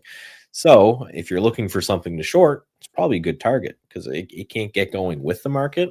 Say the market stalls or pulls off, I think you're in a good one. Even the boys are screaming back there. 1690. Look at that, the volume there at 1690s and 1689s. We're gonna need that to get through there, but there's about 49,000 shares there. So let's see what happens there. If we can blow through that. You know, there it is. Look how it went right to it, right? Like a magnet, right? Bigger orders sometimes get that magnet effect, where it'll come to it. Right? Did that print or did that pull? Do you know? I don't think it print. I think it pulled. They went right to it, and then they pulled it off there. A little spoof in action off of that. That should be illegal. It is, but it's just like one of those things. It's like jaywalking's illegal, but do they really ever prosecute? Yeah, when do you ever get the jaywalker? No, you don't get the jaywalker. It's just so easy to say, oh, I wanted to buy it 5 seconds ago, but then something changed, and then I didn't want to buy it anymore. It's just very easy to negotiate that. To be able to go through that. It's one of those, I just wish. And again, I told you how the UK deals with it, and you get paid per order, not per fill. And so every time you put out an order, it charges you a little bit. It doesn't matter if the order gets filled or not. So what happens, they completely removed that kind of behavior like immediately, because now it doesn't matter. So what happens is for all of they reduce the price of everything, so the small guy benefited because he's paying less per trade, and then really messed the HFT traders by saying, yeah, if you pull your order too fast, I think there's a time limit, you get dinged. So all right, now we're looking good here at 1680s, looking for this to break down through this low 1675. Let's see if we can get through it there. 1677, another cut down towards the 1660s, and I'll be able to start taking some profits. I took a little trade here in Target, just highlighted here. Target. So didn't like earnings, right? Obviously really bad but this is the setup, right? Under view app all morning. Get the first green arrow print right there. Stop the low of the day. So just trading the system. Target is 95, which is the 2-day view app. But of course, right, these view apps change over time. So the longer this takes, the lower the target gets there. The SPY is pulling back a little bit. I'd say more resting than pulling back. It tried. It's that 590.5, the pre-market high. It's battling around that pre-market high. Oh yeah, so there you go. Target. So you're looking at Target as well. Different reasons, but sometimes that's actually really encouraging. If you see another trader looking at the stock for a completely different reason than you're looking at the stock, probably means there's a bunch of other traders out there running different systems that. And there's a whole bunch of people that hate Target because it's woke. I don't think that matters for the next 5 minutes. They can be woke all day for. Yeah, let them go shorting it. Yeah, well, all right, give me 1 second. I'll be right back with you, Mike. Yep. And again, that highlights quite often the difference in time frame, right? News isn't going to affect what happens over the next 2 minutes in the stock, right, or the next 15 minutes in the stock. So yeah, we're looking to see if it ends up getting back to this. And again, this is the full stop would be this lows right here. I'd probably do something like this. So this is where the bot puts out the order for me, and I'll just go through and adjust it, because the way you program it because you have to find something definitive for the low, and that has to be a constant. And then I'm just looking at it and saying, well, hey, if it breaks this 90 bucks right here, then it will probably get to 90.50, which is the low. So I'll just put my stop right there, and that will save me about 50 cents. Lower the risk. So if you're looking to risk $100, maybe now you're risking 70 or 80 on that trade. That's how I'm looking at something like that. And again, the two-day VWAP is right up there as well. So we just wait, we watch, and we wait. So there's that, and then I have the Pan W trade, which pretty much nothing's happening, and then I've got my SPY trade, which is on SPXL, but I'll just keep looking at the SPY here, and it's just we've got now 1, 2, 3 topping tails on this 2-minute chart. As it gets, I don't think at all coincidentally enough, to this area in the pre-market where it struggled before. That's where it started to sell off. We're back to it, so kind of digesting that demand. But another one of those days, if you go look at the daily chart, where not perfectly, but pretty close, you have the open and the low being the same idea here, right? So same thing happened on this day. There's a lot of days to go, obviously, but the same thing happened on this day. And look at the action you had here. And again, this was the Moody's day. So if we're going to buy the Moody's dip, we're probably also going to buy the war dip, and then we'll buy the whatever dip again until the big guys are no longer short, and then they are long. Then maybe this relentless bid chills out for at least a little bit. Because right now it is just that. It is a relentless bid. Is Tesla, TSLA. Yeah, that's not able to get going at all. What is going on there? Look at all these wicks here. That is a battle right there. So we're kind of going, geez, that's a sloppy, ugly mess there on Tesla as things just consolidate sideways.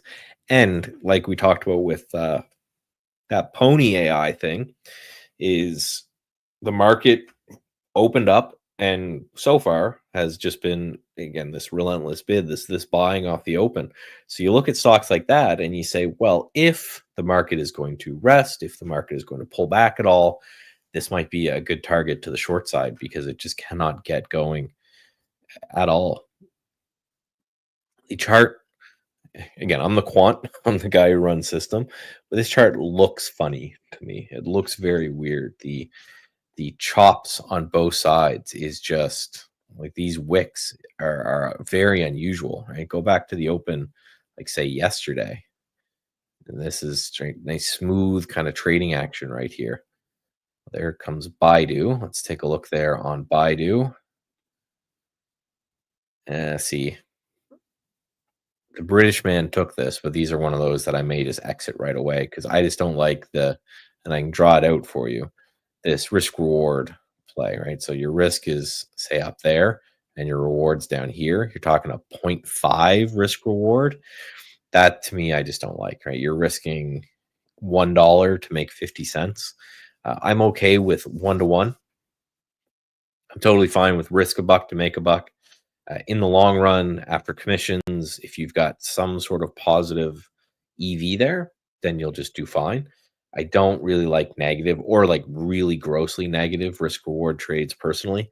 Your win rate has to be astronomical after fees and commissions and slippage and all that in order to make this kind of play worthwhile. So as we dipped down a little bit there, I punched out. So the way I do it on my personal account and the way I will do it on Trade the Pools account as well, as soon as we get the automation in there, is I have the bot take everything, and then I will step in when I see a trade like that I don't really like and just cut it. So I cut it for flat or a couple bucks as well, just because again, we're not getting, it's just not a trade that I want to be in. So net the times I overwrite the bot and exit will probably be a bit even. Can I ask the yellow line? So the yellow line is the 2-day VWAP. So this is the target for my particular system, and it's just saying the average price of, so you can see yesterday's VWAP was right here, and then today's VWAP. So it's just saying this is the average price traded with volume for both yesterday and today across those two things.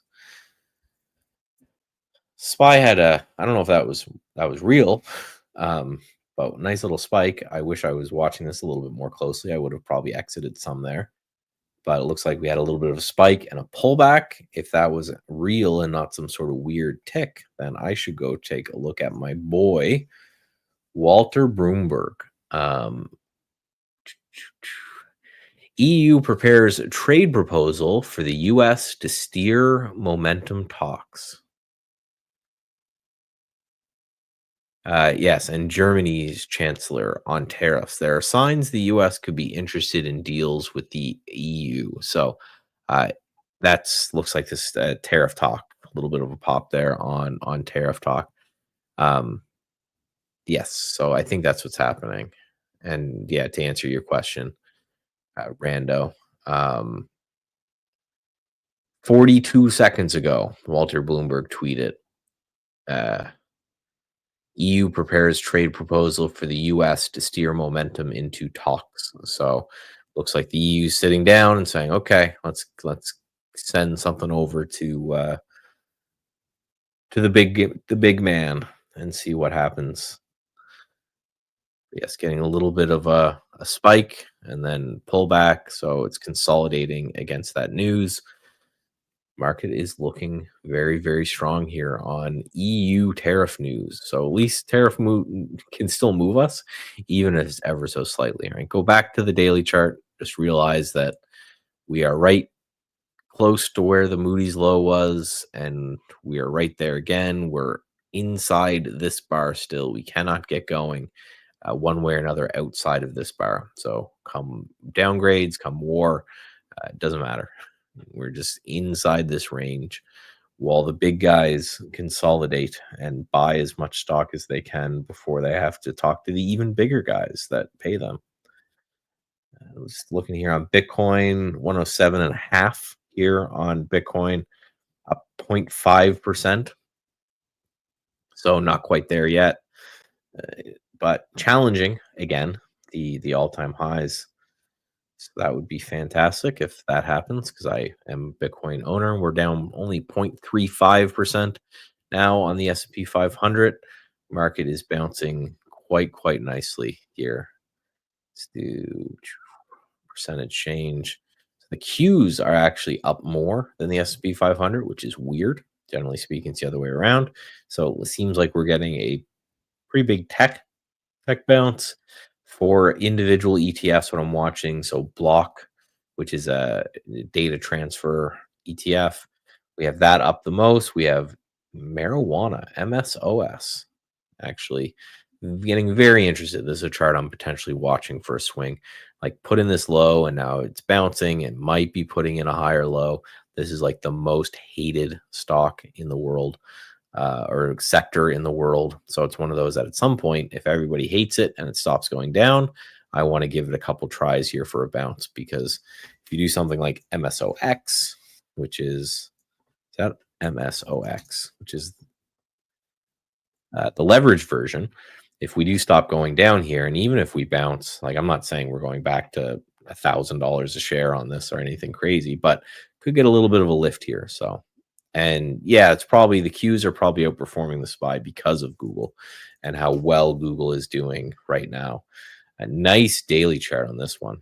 Looks like a final breakout of this rounded bottom here. The real quantum play. That's just the big boys picking it up, right? Let's just be honest. They don't know where to go. They're going to go into whatever hasn't gone in the big boys. It's going to be Google. Like, I can tell you that right off the start. And I would also take a look to see if Apple starts getting hot. Even though it has a negative news, they could still get picked up here. Why? Because it's on the cheap. Man, you want to look at this chart right here. Right, you're going to dip into a little dog with hat. Little safe haven dog with hat going on here. That's a nice looking chart. Just building higher bases and higher bases and higher bases there. So SPY continues to grind higher. That EU news the market seems to like, but it's just been all day. And every time we get anywhere near VWAP, there's that VWAP algorithm that is turned on right now. Who knows when they turn on? They don't.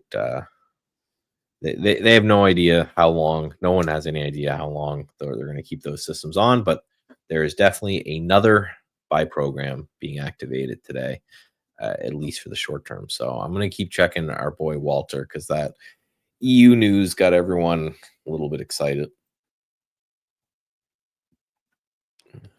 All right. Looking around out there, guys. Boy. I'm just short Pony. Probably going to add to this is it's just hanging out here on break even. Did go down there to the 660s when I was a little gone, but that's not where I really wanted to take it. I'm looking for a little bit further breakdown on Pony. We'll see if we get it. And again, I really like this play because it's just doing a good job demonstrating relative weakness. The markets have been ripping off the open. This one can't give up the ghost, can't get going. So I'm more interested in things like that, stocks that are down a little bit today. That's why gold down, dust continuing up. This was on the radar for me for it to drop and then recover 29. It's on its way. 2860 is coming real soon. And what I like about dust is that it's right on this bottoming. So I talked about this before you came on, Michael, but I saw this trend line and I was like, this is a perfect undercut for them to bring the close back above that trend line. So they undercut it there to scare out everybody out of dust. Next thing you know, if you close this candle back towards 30, it looks a lot better. It looks a lot better than this wick down here underneath the trend line. Well, I hope you're right. I'm still I'm about flat on my GDXD position at 4. And it's been as high as about 5. I'm down like a couple cents on it now. Yeah, I'm with you that if gold ever gives back some of it, these miners are really going to be the guy that really let it go, because they just haven't been able to participate in the up move. So if they can't participate in the up move, they're likely not going to be able to participate too well in the down. Trying to be patient here with Pony, guys. That's the key. This could be an all-day fade, so the key is not opening up too much risk until it gets into the favor, right? So like, let's say I can add again, but it would want to be more on the 1660 breakdown, looking for the move to 16, right? So we'll see what happens here at 17. I can't open up too much risk right here, slightly underneath the position. So. Yeah, that's right. Now that's what we're looking at as well, right? With the miners just do not do well with high rates, and they really hate tariffs because getting the gold out of the ground is hard.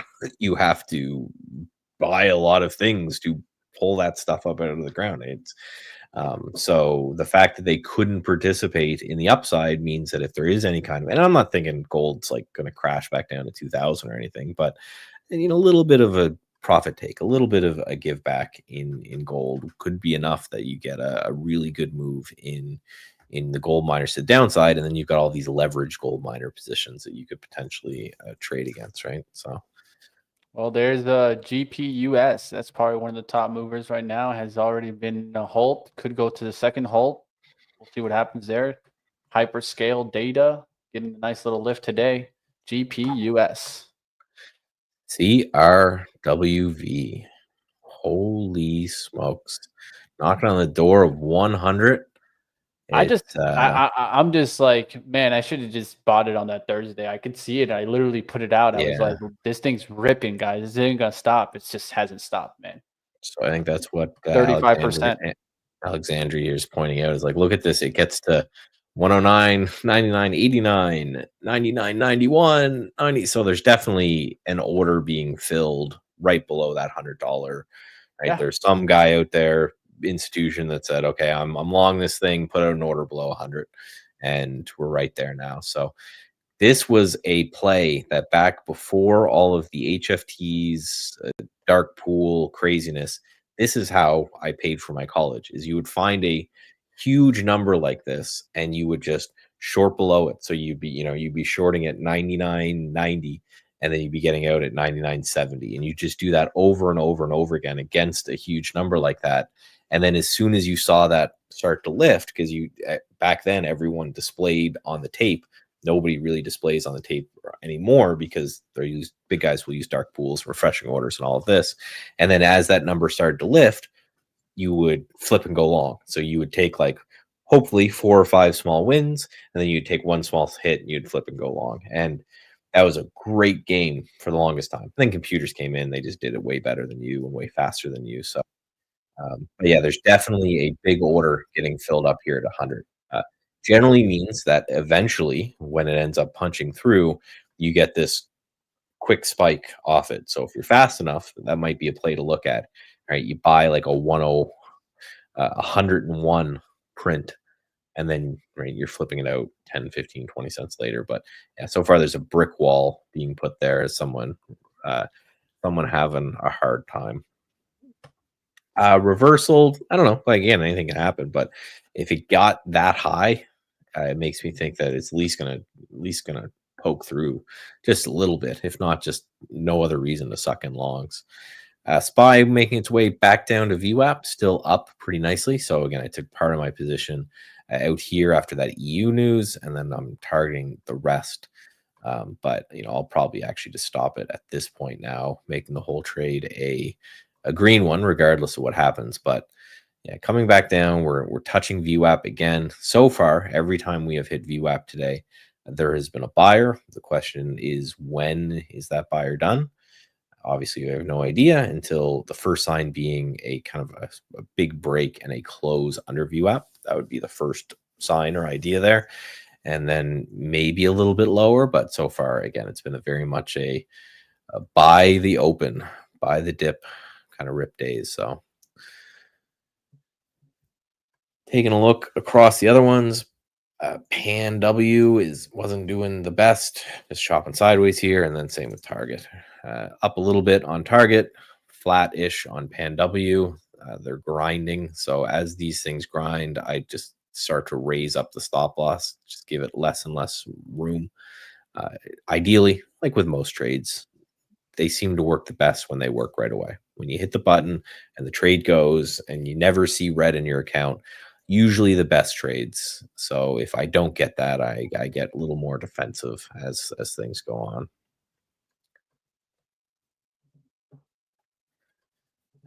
Yeah, SPY continues to pull back here. Just is it gonna happen again? I'm gonna move this out of the way. Just tapped VWAP like to the tick, and then started to bounce here again. Can't be that easy, right? Big wick. That's all I'll say. Big wick there. We'll see if we're able to recover it. So this was you were gone there. I don't know if you heard, but that was the EU.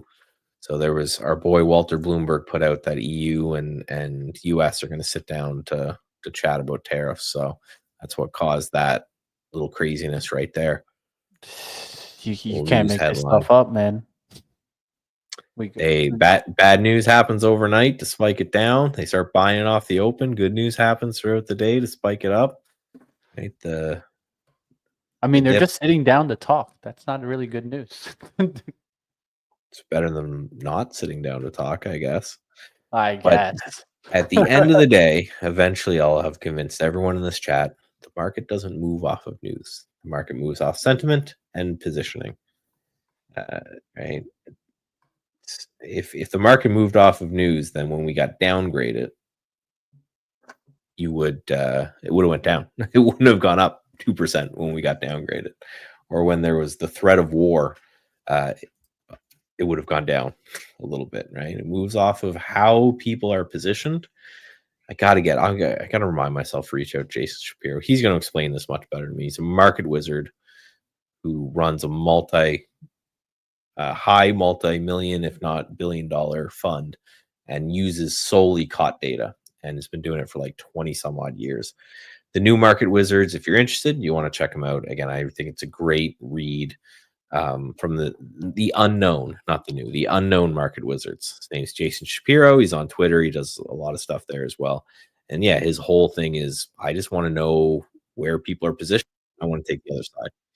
Contrarian trading, a lot of people think contrarian trading is buying when the market goes up and selling when the market goes down. That's not the case at all. It's contrarian is you're looking for positioning and you're taking the other side. The best example of that is the GameStop craziness. That was short. There was 100 and some odd % of the float short. So the contrarian position there would be to buy it. And then when something is not short at all, the contrarian position would be to sell it. So he used a bit of technicians and a bit of technicals in the way of his main, as far as I can tell, his main idea is to look for a big position one way or the other, and then look for a news event that doesn't follow through. So if everybody is long gold and there is something that should be positive for gold and gold doesn't go up, then he will short it, that type of thing. So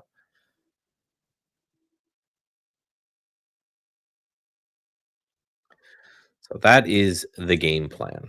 That's kind of what I'm using for my premise of buy the dips until positioning changes, until they are not net short.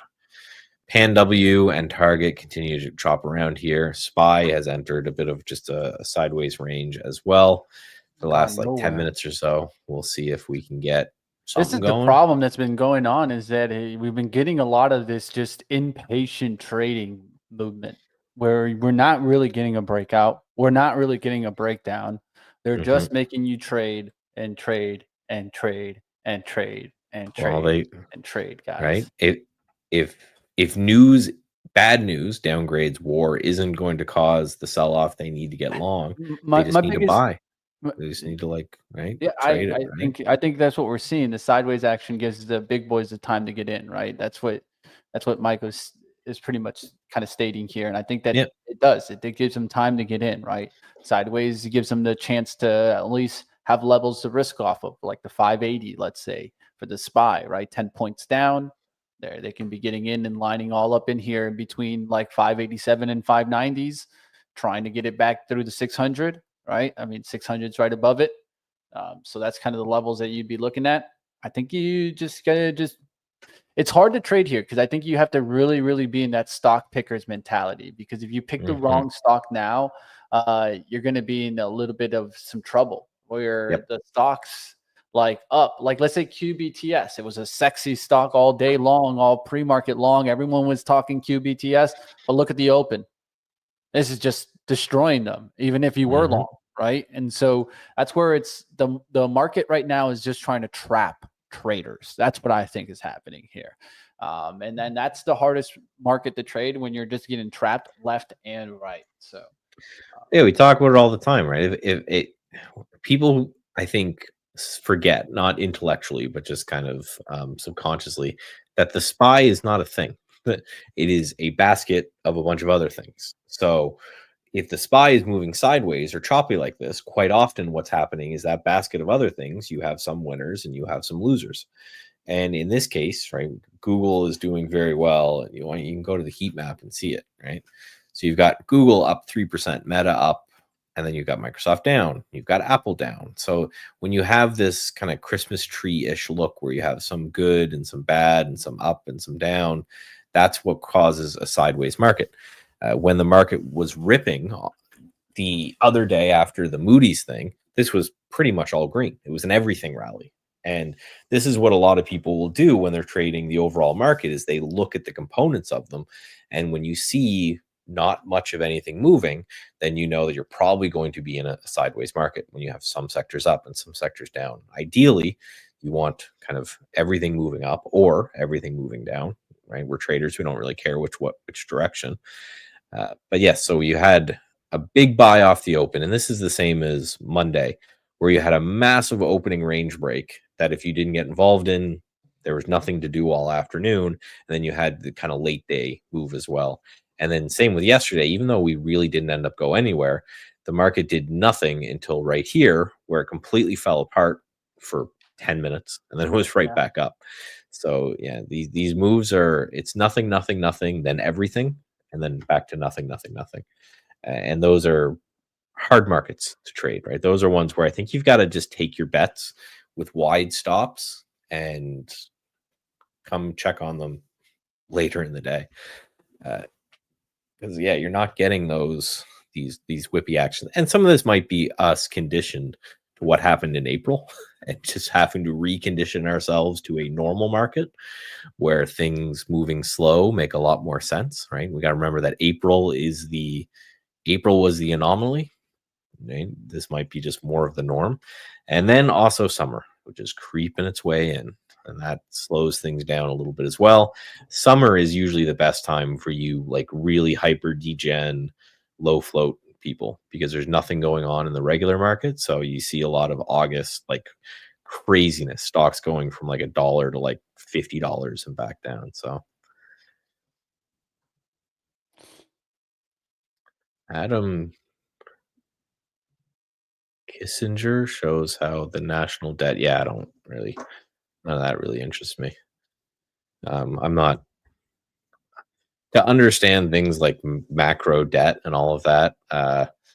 You need to go to college for 4 years to study economics, and I would not be able to do that. I did a lot of intro to economics stuff and barely was able to stay awake the entire class. This is what I was talking about here with the $100. I hated economics so much. It was just so boring. It starts, all of economics has an underlying foundation. Like on day one of economics, they walk in, they say, okay, everything we're going to talk about for the next 10 years assumes that humans are rational. And that's just where I just checked out. It's like your whole thing is based off the fact it's like humans are rational and they will do things in their best interest. I'm like, okay, so if that's your base assumption, which is wrong, then everything built on top of that is stupid as well, right? And but yeah, so the CRW, this is what I was talking about, right? As soon as it gave through 200, spent like 20 minutes to get there. Generally, you can get these. These are very rare events that there's an obvious brick wall there. Not only is there an obvious brick wall, there's an obvious reason for the brick wall. This is, it's $100, a big psychological level. You got to imagine if you own this core weave somewhere in the $50 range, you'd put it out an order at 100. And there was probably just so many people that did that put out an order around 100 that you got that brick wall. As soon as you get through that, all of a sudden you probably don't have a lot of limit sells on the book anymore. Right? You just have now it's a pure kind of momentum thing. But what a wicked trade there. But yeah, I could not. I couldn't do accounting. I'm not detailed oriented enough for accounting. That's the one that was the one for me, man. I can do them. I took a lot of them advanced. But yeah, not fun at all. Not fun. Couldn't do that. Couldn't do economics. That's why I landed on finance, because I found finance was like the fun math. Like there's a lot of still math obviously in it, but it was way more fun. And it just wasn't let's just be honest, it wasn't the stockbrokers major. If there was a stockbrokers major, I would have took that one. I thought I didn't think broker. I thought financial advisor. I thought that's I was looking at like at least just trading. I just wanted trading to be a major. And that's what I was looking at. I was like, forget all this. Like, I don't need to do these discount cash flows, man. Oh, I got in such fights with my prof because I was trading at the prop firm at the time. I would go trade and then I would run across Halifax to get to the university. And then I would sit down and they would say, hey, the market moves off of news and blah, blah, blah. And I would raise my hand and be like, okay, so I was trading this morning. The CEO got indicted and the stock ripped 10%. Why? And the prof would just like stare blankly at you. I'm like, oh, so you don't know. You're just regurgitating whatever's in your... Information's from the book. Yeah. I'm like, The book that's 30 years old off, not the yeah, how data come that the we US trade got today. downgraded and we ripped what 1.5% that day and just watch them again? I would love to sit down. What's this? ASST?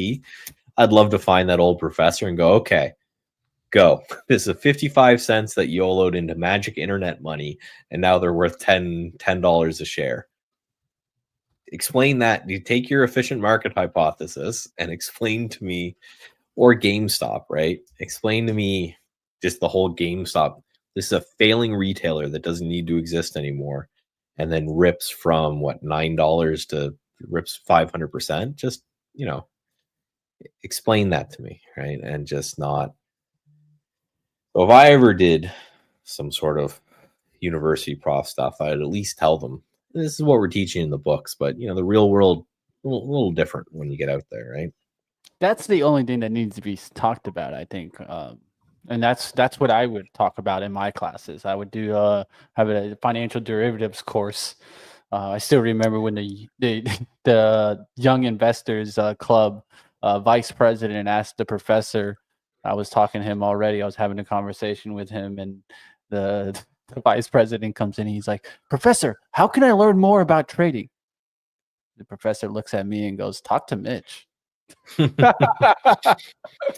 had we had a derivatives class too, and that was one of my eye openers. That was taking fun. derivatives. Yeah, We it was actually fun. had, props to my university, there was a technical analysis course, and What? they had to fight for the professor to teach it because none of them wanted to.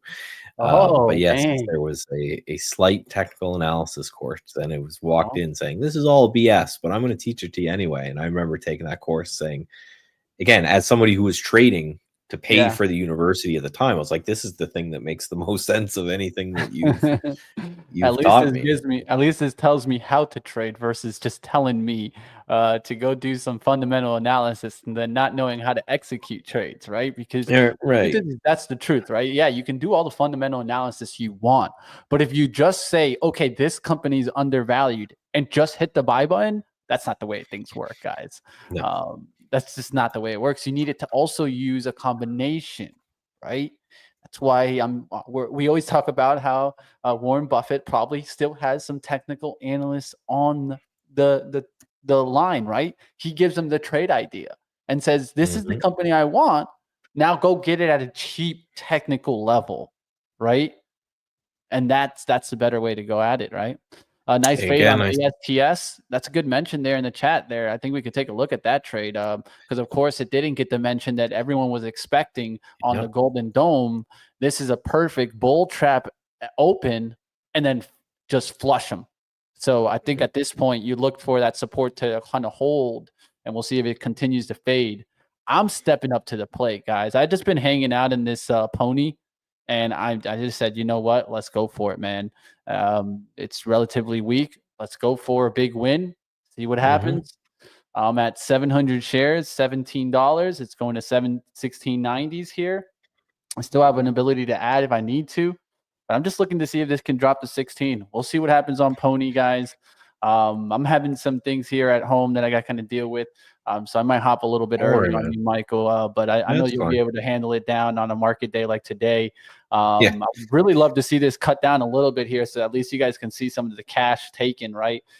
Through the 1660s, we can start to take some cash here, and it starts stacking up, right? I have this share size where I need to get towards about like 50 cents right around here. Oh, it starts to cash, right? You start looking at like $300 as you start to cut through the 1660s. So let's see what happens, guys. I'm taking the shot. We'll see what happens there on Pony to see if I can get a cut down. I think it's a lot will depend also if we actually get a cut down on the market. You can see how the 590s keeps being the rejection area. That's the area that I feel we can reject and come down. But of course, that's going to all depend on if the SPY can help me on a stock that's relatively weak with the SPY can come down, maybe this could give me that real breakdown that I'm looking for in Pony. We'll see what happens on that one. Yeah, the SPY has entered the boring range, right? The The boring range for sure. The push sideways. That I gets you recommend trading. a book for my particular strategy. No, well, this is so I would go back. I think we probably have it published somewhere. The interview that we had with Kenny Glick from Hit the Bid. It's kind of where I got this main idea from. But if you're talking about the commitment of traders, I'll actually find that. But it is The Unknown Market Wizard. I really recommend that book. There's a couple that are interesting there. One is Marston Parker. He actually built the backtest engine. He is the only purely systematic trader that got into the Market Wizards book. And again, if you don't, I should zoom out for people. If you haven't read the Market Wizards books, do it. He interviews the best traders in the world, and there's no BS there. To get in the Market Wizards books, you have to give him audited financial statements of your last like 20 years of trading. So no one's getting into the Market Wizards if you're, some Lambo guy who says you're a great trader and you're not. To get into the books, you have to be the best of the best. And then what he does, he interviews tons of them. So he's been writing the Market Wizard books for 20, 30 years now, long time. Paul Tudor Jones to any big name trader that's pretty much ever existed is in there, and they're amazing books because you'll hear so many people trading so many different ways. But at the end of the day, what I always recommend as people are reading these books, you look at the through line, which is they all have a strategy, they all have a system, they all dramatically believe in their system, and then they follow it through perfectly, right? And that is their thing, where you'll hear one guy and he's like into macroeconomics, and then you'll hear another guy who's a technical futures trader, and then this guy's a day trader, and this guy's a long-term investor, and all of these different things. But at the end of the day, you look for that through line, which is I've developed a strategy, it makes sense for me, it works for me, and I just carry it through. And it's never I read this on the news and I think this is going to happen, so I'm going to place that trade. It's just not. It's not what they do. It's very strategy developed. So the commitment of traders thing that I was talking about is in that book from a man called Jason Shapiro. And again, you can find him on Twitter, and he does YouTube videos and everything as well. And yeah, he uses this positioning data because all these people, they develop some format of the market, some thing that makes sense to them, and then builds a trading strategy off that. And that thing that makes sense to him about why the market may move in the way it does is solely positioning, which I very much agree with. Where his idea is that if everybody is too long, then probably time to look for a short. So he kind of talks about it as like a boat, and if it's too crowded on one side, eventually it's going to tip over. So it's taking that premise and then just applying some very basic, he doesn't call it technical analysis, but I think it's technical analysis, where he's looking for price to move in the opposite direction. So right now you may look at it and you say, well, if I'm going to be a contrarian trader, I'm going to be shorting the market up here. His argument would be, and my argument as well, is if you want to be a contrarian trader, you're buying the market here. Because we know from the commitment of traders data that they're not, right, ever since here, they've been net short. So buying this market on news that should tank the market and doesn't would be his way of trading. So he will basically look for that as a catalyst, where everybody is short, and then a news event comes out that should make the market go lower, but it doesn't. It makes the market go higher, and that's his buy signal. And quite often, the other way, don't put a link to a free PDF too. I always say, listen, the book's like $10. If you have an Audible, it'll be free. There's an Audible version. Whenever I say, just so you guys know, I have very bad dyslexia. So if I ever say I read a book, I meant I listened to it while I was at the gym. So you just combine those. So yeah, Audible, they're all on Audible. I listen to those as well. And the all of the Market Wizards I'd recommend. Just this Unknown one is the newest one, and it's got this particular person in it. So yeah, so just back to my example is right now, because in this area right here, if say some bad news came out and it spiked the market, he would look at it and say, yeah, everyone's short. And then also right up here, when everybody was long the market, he would wait for a good news event to not spike the market, and he would take a short there, and fully admitting that his win rate is in the 30%, right?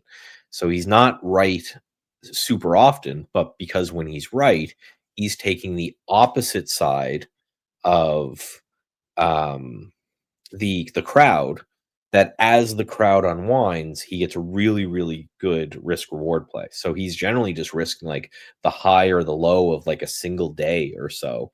But if he's right, the amount of money he makes from being right is way larger than the amount of money he loses when he's wrong. So it's taking the other side of these really, really big moves. So again, I haven't been following him, but I bet you he is long somewhere inside of this trend right here.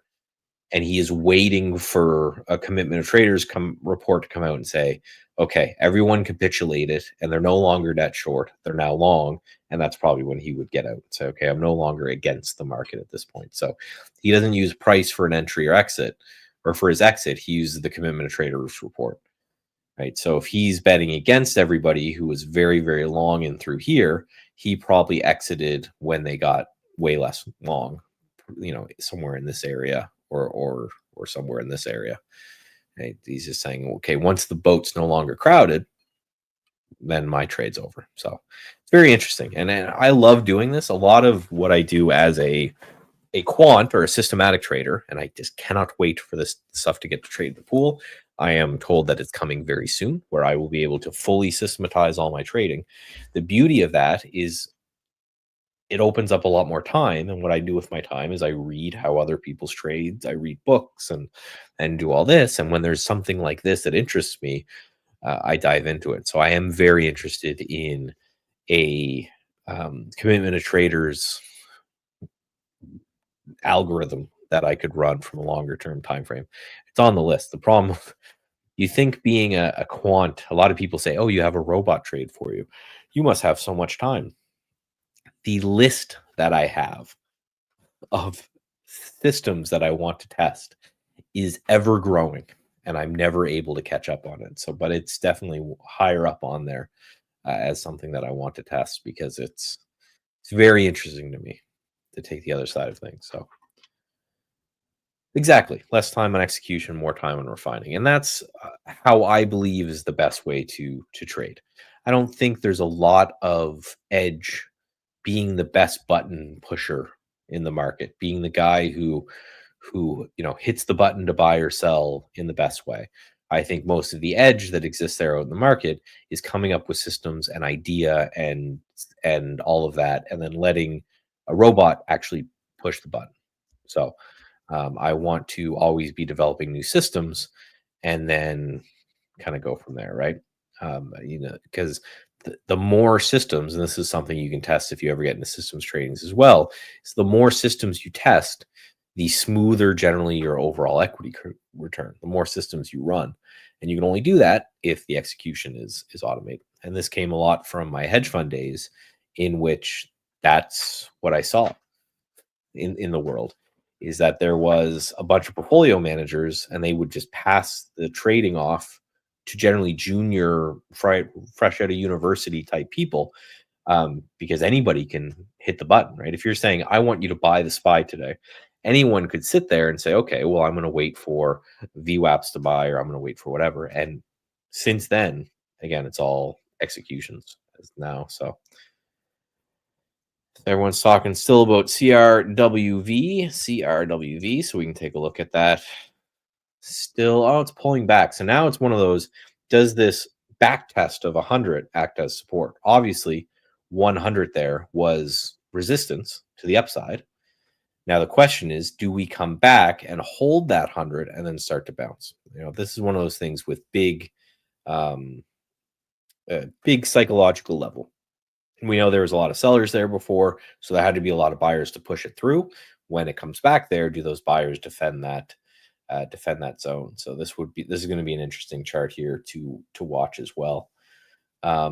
Yes, and highly recommend this book as well. While we're doing book recommendations, right? Mitch has got some stuff going on, and everything will be I'm sure fine over there. At least we wish him the best. I know he's got little ones. Thankfully, my little ones are in daycare, so that makes my life a little bit easier to have them out during the day. His ones are not. Thinking in Bets is a great book for trading. Yes, could not agree more with this one. Very much a talk about, it's a poker book, kind of. It's like poker as a through line to other things. And it's she talks a lot about the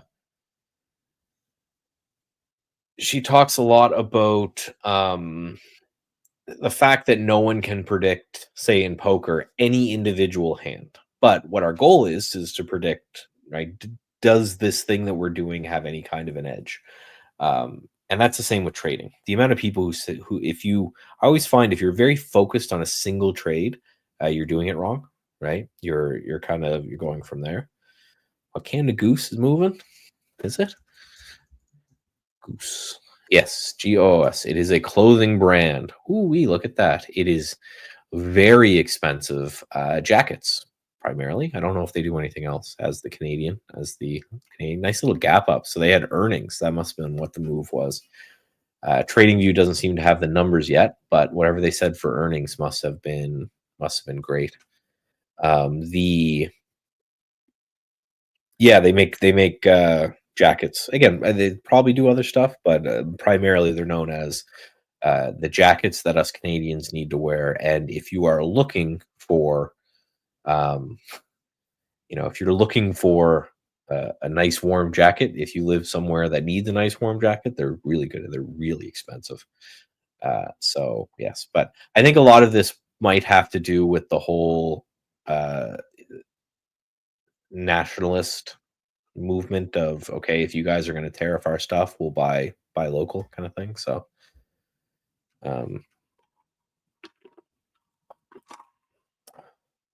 you're not going to offend me not buying this jacket, right? I'm just saying that's what they do.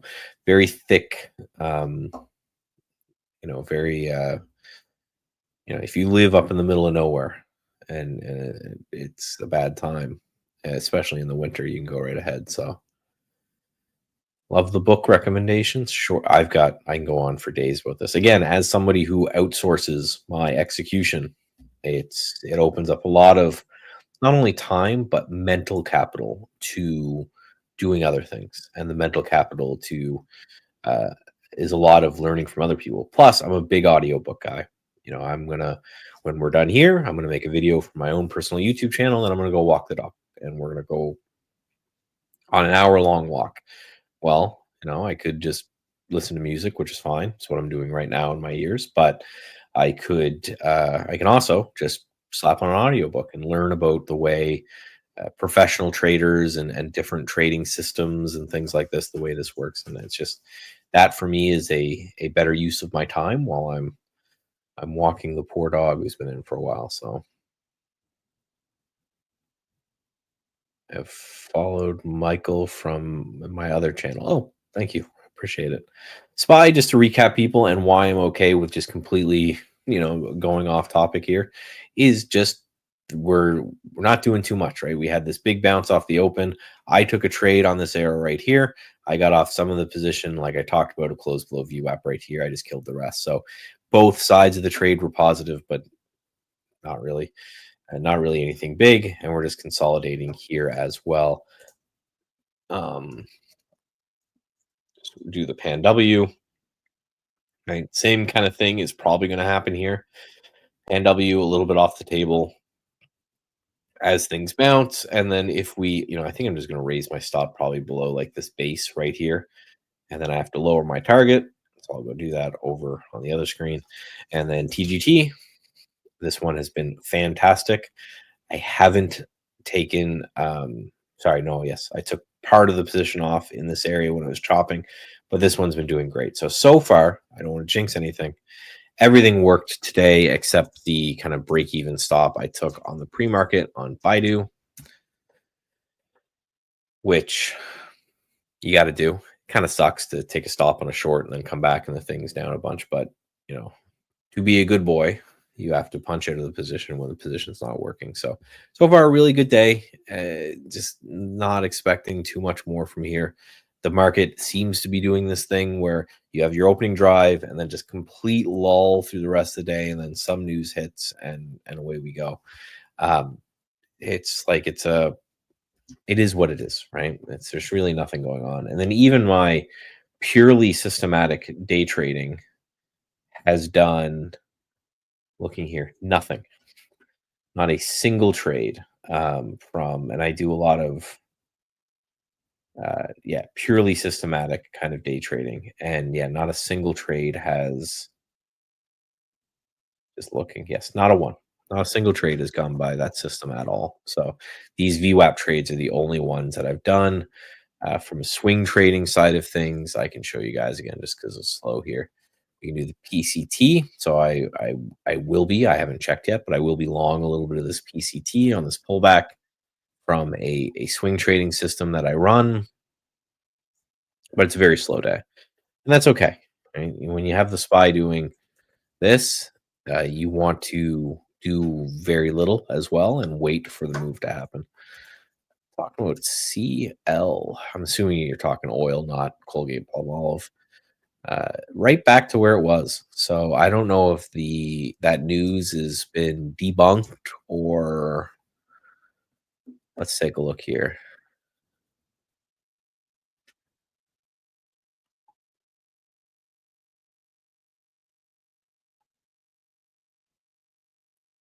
Nope. So no news from our boy Walter.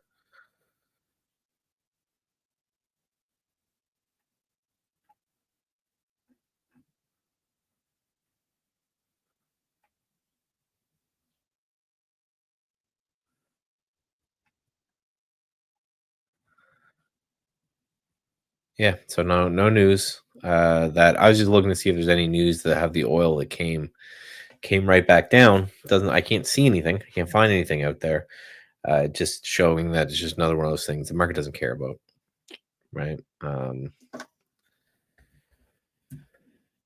Again, I think it's all positioning. So we could look at something like, I don't know if this COT data will update. If I go to the CL, yes, it will. So perfect. So this is the positioning of the commitment traders data. So the green line is always the hedgers or commercials or whatever you want to call it.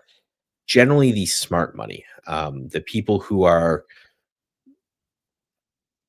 describe this, we can go on a 10-minute future rant, right, while everything's working here. So the futures market was designed as a way to have people secure prices, right? If I always was given the example while I was learning this of like a bread maker and a wheat farmer, both of them want to lock in their price, right? They both want, if I'm doing the wheat, I want to know what I can sell the wheat for on a future date. If I'm making the bread, I want to know what I buy the wheat for to make the bread. So both of those parties are interested in a price that they can pay for in the future, and they can lock in that price. That's why futures contracts essentially were created. In a perfect world, you would have a bread maker and you'd have a farmer, and they would link up on every trade. Doesn't ever happen that way. So what happens is you have the commercials in the wheat case are the producers of the wheat. They're going to the futures market and they're locking in a price. And on the other side of that, you have a speculator, right? That's what a lot of if you want to know what economic value traders have, is we are generally adding liquidity into a marketplace so that people can get deals done at good prices. If you don't have liquid marketplaces, all of capitalism shuts down. So instead of the baker and the farmer hooking up, you now have someone who is selling the wheat, producing the wheat, and selling the wheat. And then you have the other side of that is the hedger, and they are or the speculator, and they're linking up. So for every trade you have, the red being the speculator, the um, is the speculators here, and then you have the hedgers here. That's why these two lines are opposite. Um, and the reason we have this data goes back to the Hunt brothers cornering the silver market. That's a whole nother road you can go down. But the point is that if you are the farmer selling the wheat, you have or the baker buying the wheat, you have to tell the exchange that yes, I am not trading this future as a speculative instrument. I am using this future to lock in a future price for my business. And then if you're not that, if you're a speculator, you have to tell the exchange or you go to jail that yes, you are a speculator. You are buying and selling these exchanges in order to make money in the market. So we know who is working in the industry and using futures to hedge risk, and who is somebody out there who is buying and selling futures contracts. So generally what happens is the guys who are the wheat farmers are going to know more than the guys who are taking bets on it. So the idea behind this whole system is that we don't really care too much about this line, because they're just people out there who are using the futures market as it was intended. We care about this guy, the speculators, and the speculators are quite often wrong, especially en masse, right? When they are very high in one direction or another. So if you look at this chart, in the top we have oil, right? You see that spikes, people are the most long at the tops. This is where people are most long oil, right? They keep buying oil here, and they are the most long at the tops, coincidentally and not coincidentally. The commercials are most short at the tops because they are seeing these spikes in prices, and they are selling contracts to hedge against whatever it is that they're looking to hedge for on the oil market. So the idea using this in the oil market is the fact that right here, even though if you look just technically, we have broke down this major support. Every time we've come back to retest this major support, we have failed. But the speculators, they're still net long, and quite a bit net long. And the people in the know are still net short, quite a bit net short. Now, for oil, they will always be net short. They will just always be net short because they're hedging, right? They're securing their future price of oil. In this case, think of like an airliner. They're securing that future price of oil because they have to. That's how they've got a budget and run a business. So you're looking for these spikes and saying, when is the average speculator very long? And you can just go back in the chart to say, okay, maybe this $300,000 or 300,000 area, this is where they're very long. So I'm going to maybe look for shorts using, just like anything, fundamental analysis. I very much recommend combining this idea with something with technical analysis. So for me, it's I want to, if I ever see this dip significantly lower, then maybe the sell-off in oil is over.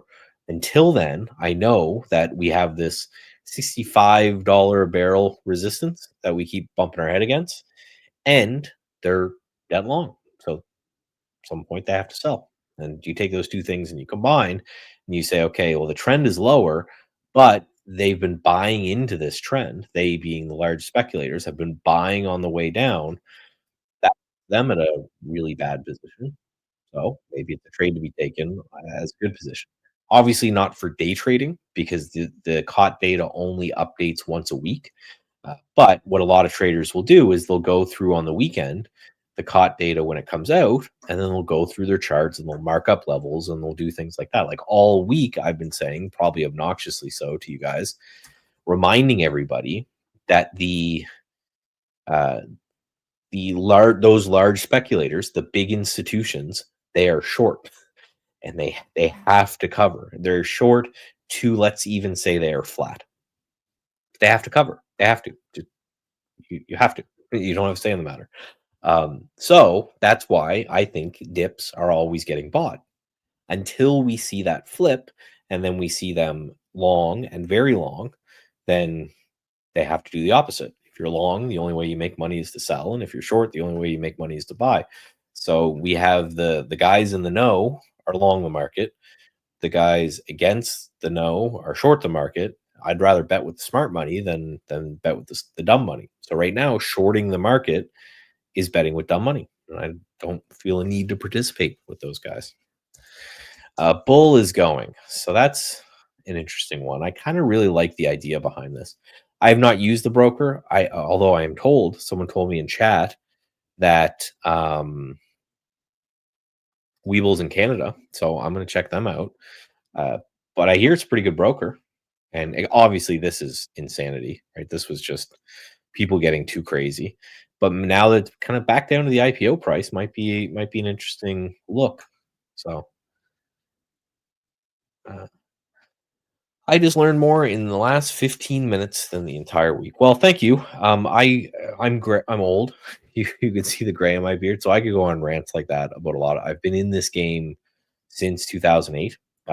Not generally day trading. Most of what I do is swing trading and long-term trading and all of that kind of thing. I'm interested. I came here to polish my day trading skills. Trade the Pool very soon will have automated trading. So I've been doing a lot of kind of playing and watching the market through the eyes of a day trader and coming up with systems and strategies like my VWAP fade strategies, and doing a lot of that work so that when automated trading comes in, then I have systems to run. So we're at that stage now where I believe I've been told I'm here all alone. So I'm going to say what I want and they can ping me if I want. I'm joking. I was talking to the CEO and Michael, who was saying that I will have something to test very soon. And hopefully if they let me, I'll let you guys in on those tests as well. To the point where I can take these indicators that I built in TradingView and I can have them automatically traded in Trade the Pool. I think will be super, super cool. Because I am not one that I have the mental capacity or the disposition to actually trade myself, to hit the buttons, to buy and sell. Mitch is one of those that he thinks way faster on his feet than I do. I'm very good at the planning aspect of trading. And then because I know where my strength is and I know where my weakness is, that's where I automate. And I say, okay, I'm going to do the thing that I'm good at, which is observing the market, coming up with ideas, listening to other people and how they generate ideas, testing those things. When it comes to actually coming in and saying, oh, this looks like a good buy and hitting the button, I'm not good at. So I'm going to outsource that to a bot. And I think that I will be able to convince a lot of people to do the same. So everyone's saying Bull is a good broker. Still in infancy, can't short yet, but a good broker platform. That's interesting. What do I think about PineScript? I can't code, funny enough. Not well. I like that ChatGPT is very good at PineScript. TradingView has its strength and its weakness. I think TradingView is the best charts in the game, bar none, not even close. Best charting platform that exists. I like the fact that their alerting can be done via webhook. So I can do things with webhooks that I can send things to a Discord room. They can go, I like the fact that I can set alerts. They go to my watch and wherever. So I'm not glued to the screen. That's the big advantage, I think, of TradingView. You can build an indicator and you can you can set up an indicator and you can point that indicator at a watch list and you say, alert me every time this happens, and you can walk away. And then your phone or your watch or whatever gets an alert.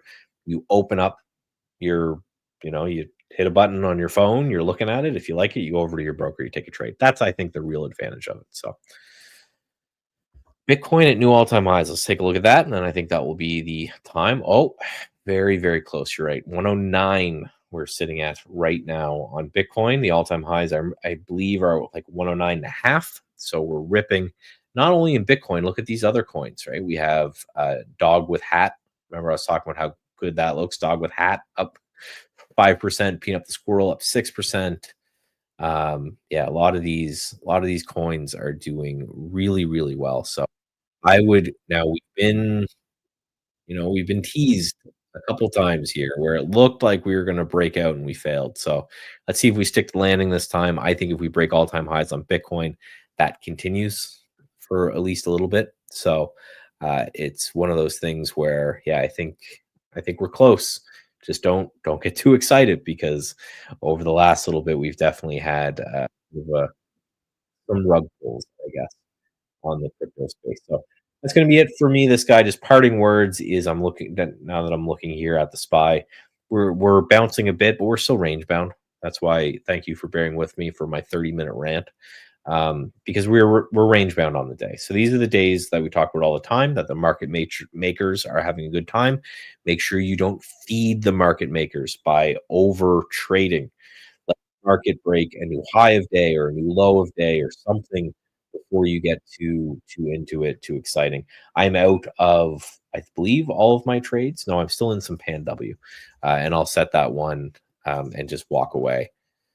Yeah, I'm almost out of Pan W. So I'm almost out of all my trades, and I won't be looking at the market, I think, until the close, because it's just doing this thing where it's doing nothing. And then in the close, it's doing something interesting. But my target, hit target, a lot of good things. We're doing great there. But that's going to be it for today. As always, we will see you guys tomorrow, which is Thursday. So yes, I'll see you guys tomorrow.